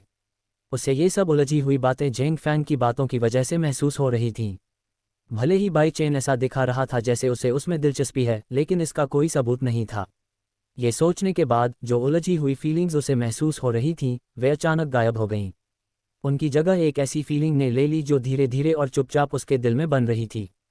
एक ऐसी फीलिंग जिसे खुद जू जू निंग भी उस समय समझ नहीं पा रही थी। मैंने तुमसे कहा था कि मेरी बड़ी बहन बहुत स्वादिष्ट खाना बनाती है। प्यारी सी छोटी जू एरेर खुशी से हंसी। वह खुशी खुशी खाना खाते हुए बातें कर रही थी। जब भी बाई चेन उसके साथ लिविंग रूम में होती थी, उनका रिश्ता पहले से कहीं ज्यादा मजबूत हो जाता था। हम अब मुझे तुम पर यकीन हो गया। बाई चेन मुस्कुराया और जू जू निंग के बनाए खाने का मजा लेने लगा। ये खाना उसके लिए बहुत मज़ेदार था। जू शिनटोंग ने चुपचाप खाना खाया। उसने कुछ नहीं कहा। खंडहर बन जाने के बाद उसकी ठंडक एक बार फिर लौट आई थी। जू जू निंग के साथ भी ऐसा ही था। वह भी अपनी मुश्किल भावनाओं से निपटते हुए चुपचाप खाती रही, भले ही उसे यकीन था कि वह पहले ही सब कुछ समझ चुकी है। लेकिन उसे लगा कि उसके दिल में कुछ गड़बड़ है। बेशक उसे नहीं पता था कि वह क्या है, इसलिए उसने इस पर ध्यान न देने का फैसला किया। लगभग 45 मिनट बाद सबका पेट भर गया। बाई चेन टेबल पर सबसे ज्यादा खाने वाला था। उसका पेट इसलिए भरा हुआ था क्योंकि उसने 3 बार और चावल मांगे थे। आंटी ही ने सारी प्लेटें धोने के लिए इकट्ठा की। बाई चेन सामने के दरवाजे की तरफ गया क्योंकि वह जाने के लिए तैयार था। खाने के लिए बहुत बहुत धन्यवाद। बाई चेन ने जू जू निंग का आभार व्यक्त किया। जू जू निंग ने अपना सिर हिलाया। असल में उसे ही उसका शुक्रिया अदा करना चाहिए था। मैं तुम्हें वापस छोड़ दूंगी, उसने अचानक कहा। ठीक है। बाई चेन के पास प्रस्ताव को अस्वीकार करने का कोई कारण नहीं था। अचानक जू शिनटोंग उनके पास गया और जू जू निंग को लैंडलाइन फोन दिया। बड़ी बहन, यह माँ है। उसने आपको बुलाया है। माँ। जू जू निंग ने फोन पर अपनी माँ की बातें सुनी, फिर उसके चेहरे का भाव बदल गया। मैं आपकी बेटी यह नहीं चाहती। चेहरे का एक्सप्रेशन बदलने के बाद जू जू निंग ने यह बात जल्दी से कह दी। फिर भी ऐसा लगा कि वह अपनी माँ के साथ बहुत पोलाइट थी। ये बात उस तरह से भी महसूस हो सकती थी जिस तरह से वह खुद को अलग तरह से बुलाती थी, जो उसके लिए बहुत कम होता था। उसने कभी भी खुद को इस तरह से नहीं बताया था, यहाँ तक कि जब वह तांग ज़ीचेंग, तांग लियन या कि हुआंग से बात कर रही थी तब भी नहीं, यहाँ तक कि जब दूसरा व्यक्ति उससे ऊंचे पद का या उससे बहुत बड़ा था। ये तुम्हारे दादाजी का आदेश है। तुम्हें अब मुख्य परिवार में वापस आना होगा। लैंडलाइन फोन से एक अधेड़ उम्र की महिला की आवाज़ सुनाई दे रही थी। वह सोफिस्टिकेटेड, स्मूथ और नर्म थी। दादाजी। जू जू निंग ने त्योरियां चढ़ाईं। अगर यह सच में उसके दादाजी का आदेश होता, जो जू परिवार के अभी के मुखिया हैं, तो मना करना मुश्किल होता। वह अंदाज़ा लगा सकती थी कि उसकी माँ के साथ यह बातचीत लंबी चलेगी क्योंकि यह रिक्वेस्ट उसे पसंद नहीं आई थी। उसे बाई चेन को वापस ले जाना था और उसे इंतज़ार कराने की हिम्मत नहीं हुई। हालांकि वह फ़ोन काट भी नहीं सकती थी क्योंकि यह उसकी ज़िंदगी के रास्ते के बारे में था। मैं तुम्हारी जगह उसे वापस ले जाऊंगी, जू शिनटोंग ने कहा, जैसे वह अपनी बड़ी बहन के मन को पढ़ सकती थी। जू जू निंग तुरंत जू शिनटोंग की ओर मुड़ी। हालांकि उसे लगा कि यह एक अच्छा आइडिया है, फिर भी उसे डर था कि यह बाई चेन को बुरा लगेगा। फिर वह उसके चेहरे की ओर देखने के लिए मुड़ी। कोई बात नहीं, वह मुझे छोड़ सकती है। बाई चेन ने यह बात तब कही जब जू जू निंग उसकी ओर मुड़ी। उसे नहीं पता था कि वह अपनी माँ से किस बारे में बात कर रही थी, लेकिन वह अच्छी तरह जानता था कि यह ज़रूरी था। क्योंकि वह जानता था कि यह ज़रूरी है, इसलिए वह बीच में बोलना नहीं चाहता था। इसलिए वह जू शिनटोंग के इस ऑफर पर मान गया कि वह अपनी बड़ी बहन के बजाय उसे वापस ले जाए। बहुत बहुत धन्यवाद। जू जू निंग ने जल्दी से बाई चेन को धन्यवाद दिया। उसने विनम्रता से अपना सिर नीचे किया और अपनी बहन को अपनी कार की चाबी दे दी। जू शिनटोंग ने चौड़ी हो चुकी आंखों से चाबी स्वीकार की। उसकी खूबसूरत आंखें चौड़ी हो गईं क्योंकि वह अपनी बहन को बाई चेन के सामने सिर झुकाते हुए देखकर दंग रह गई थी। ये बात उसकी कॉमन सेंस से बिल्कुल परे थी। उसे जल्दी से होश आ गया। उसने सोचा कि ऐसा ज़रूर इसलिए हुआ क्योंकि बाई चेन उसकी बड़ी बहन की मदद करने वाली थी और जिस चीज़ से वह बच गई थी वह ज़रूर बढ़ी रही होगी। नहीं तो उसकी बड़ी बहन इस तरह आसानी से उसके सामने सिर नहीं झुकाती। जू जू निंग ने बाई चेन को अलविदा कहा और फिर फ़ोन पर अपनी माँ से बात करना जारी रखा। घर के सामने सिर्फ बाई चेन और जू शिनटोंग ही रह गए। उन्होंने एक दूसरे को देखा। चलो चलें, जू शिनटोंग ने पहले कहा। उसने लगभग ठंडेपन से कहा। बाई चेन, जिसे उसके बात करने के तरीके की आदत हो गई थी, उसने बस सिर हिलाया और जू निन की मर्सिडीज बेंज तक उसके पीछे पीछे चला गया। जब वह जू शिनटोंग का पीछा कर रहा था तो बाई चेन खुद को सामने के दरवाजे की तरफ देखने से रोक नहीं पाया। उसने प्यारी सी छोटी जू एर के बारे में सोचा जो उसके जाने से पहले खुशी खुशी उसे अलविदा कह रही थी। वह उसे अपनी छोटी बहन जैसा समझता था। क्योंकि वह इकलौता बच्चा था, इसलिए उससे मिलने से पहले उसे कभी भाई बहन होने का एहसास नहीं हुआ था। इसीलिए वह उसे पहले से ही मिस कर रहा था, भले ही वे अभी अभी अलग हुए थे। 10 मिनट बाद बाई चेन और शू शिनटोंग मर्सिडीज बेंज में जगह से निकले और मेन रोड पर निकल गए जो लगभग खाली थी। वह पैसेंजर सीट पर बैठा था जबकि वह ड्राइवर सीट पर थी। उसके नाजुक हाथों ने स्टीयरिंग व्हील को पकड़ा हुआ था। उसने सिंपल कपड़े पहने थे लेकिन इससे उसका कूल चार्म अच्छे से उभर कर आ रहा था। पिछले 10 मिनट से जू शिनटोंग ने बाई चेन से कुछ नहीं कहा था। हालांकि इससे बाई चेन को बिल्कुल भी अजीब नहीं लगा क्योंकि वे एक दूसरे को नहीं जानते थे, इसलिए उनके बीच बातचीत का कोई टॉपिक न होना कोई अजीब बात नहीं थी। ये सच था कि बाई चेन ने शू शिनटोंग की जान बचाई थी, लेकिन वैसे भी वह अभी ऐसा नहीं दिख रहा था। आखिरकार बाई चेन को उससे बात करने के लिए कुछ सूझा। वह उसे अपनी मंजिल तक पहुंचने का रास्ता बताने लगा। बाई चेन ने हल्के से अपनी नाक रगड़ी और सोचने लगा कि इतनी ज़रूरी बात भूल जाना कितनी बेवकूफ़ी थी। अब जब 10 मिनट हो गए थे तो उसे समझ नहीं आ रहा था कि जू शिनटोंग ने उससे कुछ पूछा क्यों नहीं। बाई चेन ने जू शिनटोंग के ठंडे सुंदर चेहरे को देखा और कुछ कहने ही वाला था। इससे पहले कि वह कुछ कहता, अचानक जू शिनटोंग बोल पड़ा, क्या मैं आपसे कुछ पूछ सकता हूँ? उसकी आवाज़ हमेशा की तरह ठंडी थी लेकिन फिर भी काफ़ी फ्रेंडली लग रही थी। बाई चेन से बात करने के लिए उसका टोन काफ़ी पोलाइट था, भले ही वह उससे छोटा था। शायद इसलिए क्योंकि वह उसे अपनी बहन का भला करने वाला समझती थी, वरना वह इतनी पोलाइट नहीं होती। ज़रूर, कहने की ज़रूरत नहीं, बाई चेन ने सिर हिलाया। उसे लगा कि वह उससे उस रास्ते के बारे में पूछेगी जिस पर वह उसे छोड़ने जाएगा। लेकिन नहीं, वह पूरी तरह से गलत था। क्या आपका कोई रिश्तेदार 30 साल के आसपास का है? जू शिनटोंग का सवाल साफ तौर पर उस आदमी के बारे में था जिसने उसे एक हत्यारे से बचाया था। उसने खाने के ठीक बाद उससे पूछने का प्लान बनाया था और यह एक सही समय था। वह रास्ता भी पूछने वाली थी। उसने ये सवाल पहले इसलिए चुना क्योंकि यह उसके लिए बहुत ज़रूरी था। वह सच में उस आदमी को खाना खिलाकर उसका एहसान चुकाना चाहती थी। उसने उसे अपना फ़ोन नंबर पहले ही दे दिया था, लेकिन उसने कभी फ़ोन नहीं किया था। उस घटना को 2 दिन हो चुके थे। पिछले 10 मिनट से उसने कुछ नहीं कहा क्योंकि वह बाई चेन से यह सवाल पूछने के बारे में सोच रही थी। शू शिनटोंग ने 10 मिनट तक कुछ नहीं कहा क्योंकि वह अपना सवाल पूछने में व्यस्त थी। जब उसे लगा कि यह सब ठीक से लिखा गया है और सही है तो उसने बिना झिझक के पूछ लिया। जू शिनटोंग का सवाल सुनकर बाई चेन हैरान रह गया। उसने सोचा भी नहीं था कि वह गलत होगा और इस सवाल की उम्मीद भी नहीं की थी। हालांकि उसे लगा कि वह जानता है कि उसने इसके बारे में क्यों पूछा। अभी उसका चेहरा 30 साल की उम्र से ज़्यादा अलग नहीं था, सिर्फ उम्र का फ़र्क था। भले ही जू शिनटोंग को यह नहीं पता था कि वे एक ही व्यक्ति हैं, जैसे जू निन को तुरंत पता चल गया था। फिर भी यह मुमकिन था कि वह ये कनेक्शन बना ले कि वे रिश्तेदार हैं। उसका सवाल इस बात का एक अच्छा कन्फर्मेशन था। जू शिनटोंग के पूछे गए सवाल के बारे में बाई चेन एक पल के लिए सोच में पड़ गए क्योंकि वह लापरवाही से जवाब नहीं दे सकते थे। उन्हें अपना जवाब अच्छे से लिखना था। 1 मिनट से भी कम समय में बाई चेन को आखिरकार कुछ ऑप्शन सूझे। उनमें से 2 थे। पहला झूठ ये था कि शू शिनटोंग से झूठ बोला कि वह उस आदमी को नहीं जानता, और दूसरा झूठ ये था कि वह असल में उसके 30 साल के खुद का रिश्तेदार था, जैसा कि शू शिनटोंग ने सोचा था। वह इस बारे में सोचने में कुछ और समय लगाए बिना नहीं रह सका। उसे पहली बार से ज़्यादा समय लगा, लेकिन फिर भी 1 मिनट से कम। उसके लिए सबसे अच्छा जवाब दूसरी चॉइस निकली। वह अपने 30 साल के खुद के रिश्तेदार होने का झूठ इसलिए बोलता था क्योंकि उनके चेहरे एक जैसे दिखते थे, बस उम्र का फ़र्क था। यह जवाब ये कहने से बेहतर लगा कि वह उस आदमी को बिल्कुल नहीं जानता। इसीलिए उसने दूसरा ऑप्शन चुना। शू शिनटोंग, जो गाड़ी चला रही थी और बाई चेन के जवाब का इंतज़ार कर रही थी, जब उसने देखा कि बाई चेन अपना समय ले रहा है और तुरंत जवाब नहीं दे रहा है तो वह नाराज़ हो गई। वह दोबारा पूछने के लिए तैयार थी। इससे पहले कि वह कुछ कहती, बाई चेन ने आखिरकार जवाब दिया, क्या आप मेरे चाचा को जानते हैं? बाई चेन का बनावटी जवाब सुनकर जू शिनटोंग की ठंडी आंखें चमक उठीं। उसने सोचा, जैसा सोचा था, वह सच में मेरे बचाने वाले का भतीजा है। बाई चेन का दिल तब थोड़ा धड़का जब उसने जू शिनटोंग के चेहरे के एक्सप्रेशन को साइड से देखा। उसकी खूबसूरती असली थी। भले ही वह जू निन के लेवल की नहीं थी, लेकिन वह निश्चित रूप से लॉन्ग जू इन के लेवल की थी। वह उसके चेहरे के भाव इसलिए देख रहा था क्योंकि वह जानना चाहता था कि उसके जवाब पर वह कैसे रिएक्ट करेगी। उसका नाम क्या है? क्या आपके पास उसका फ़ोन नंबर है? जू शिनटोंग ने पूछा। उस समय उसकी भावना उम्मीद में बदल गई थी। उसे उम्मीद थी कि आखिरकार उसे उसका नाम पता चल जाएगा और उसका फ़ोन नंबर मिल जाएगा। उस आदमी ने उसे महान हत्यारे हेई चांग से बचाया था। ये स्वाभाविक था कि वह उसे खाना खिलाकर अपना आभार व्यक्त करना चाहती थी। इसीलिए उसने बाई चेन से उसका नाम और फ़ोन नंबर पूछा। इसके अलावा उसे एक ऐसी फीलिंग भी थी जो साफ नहीं थी और जिसे समझाना मुश्किल था। उसे नहीं पता था कि यह क्या है। वह एक ऐसी औरत थी जो शायद ही कभी किसी चीज़ पर ध्यान देती थी, शायद ही कभी मुस्कुराती या हंसती थी, इसलिए यह फीलिंग उसे ज़्यादा परेशान नहीं करती थी।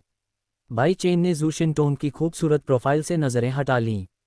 उसे पहले से ही अंदाज़ा था कि अगर उसने इस तरह झूठ बोला तो वह ऐसा ही कुछ पूछेगी।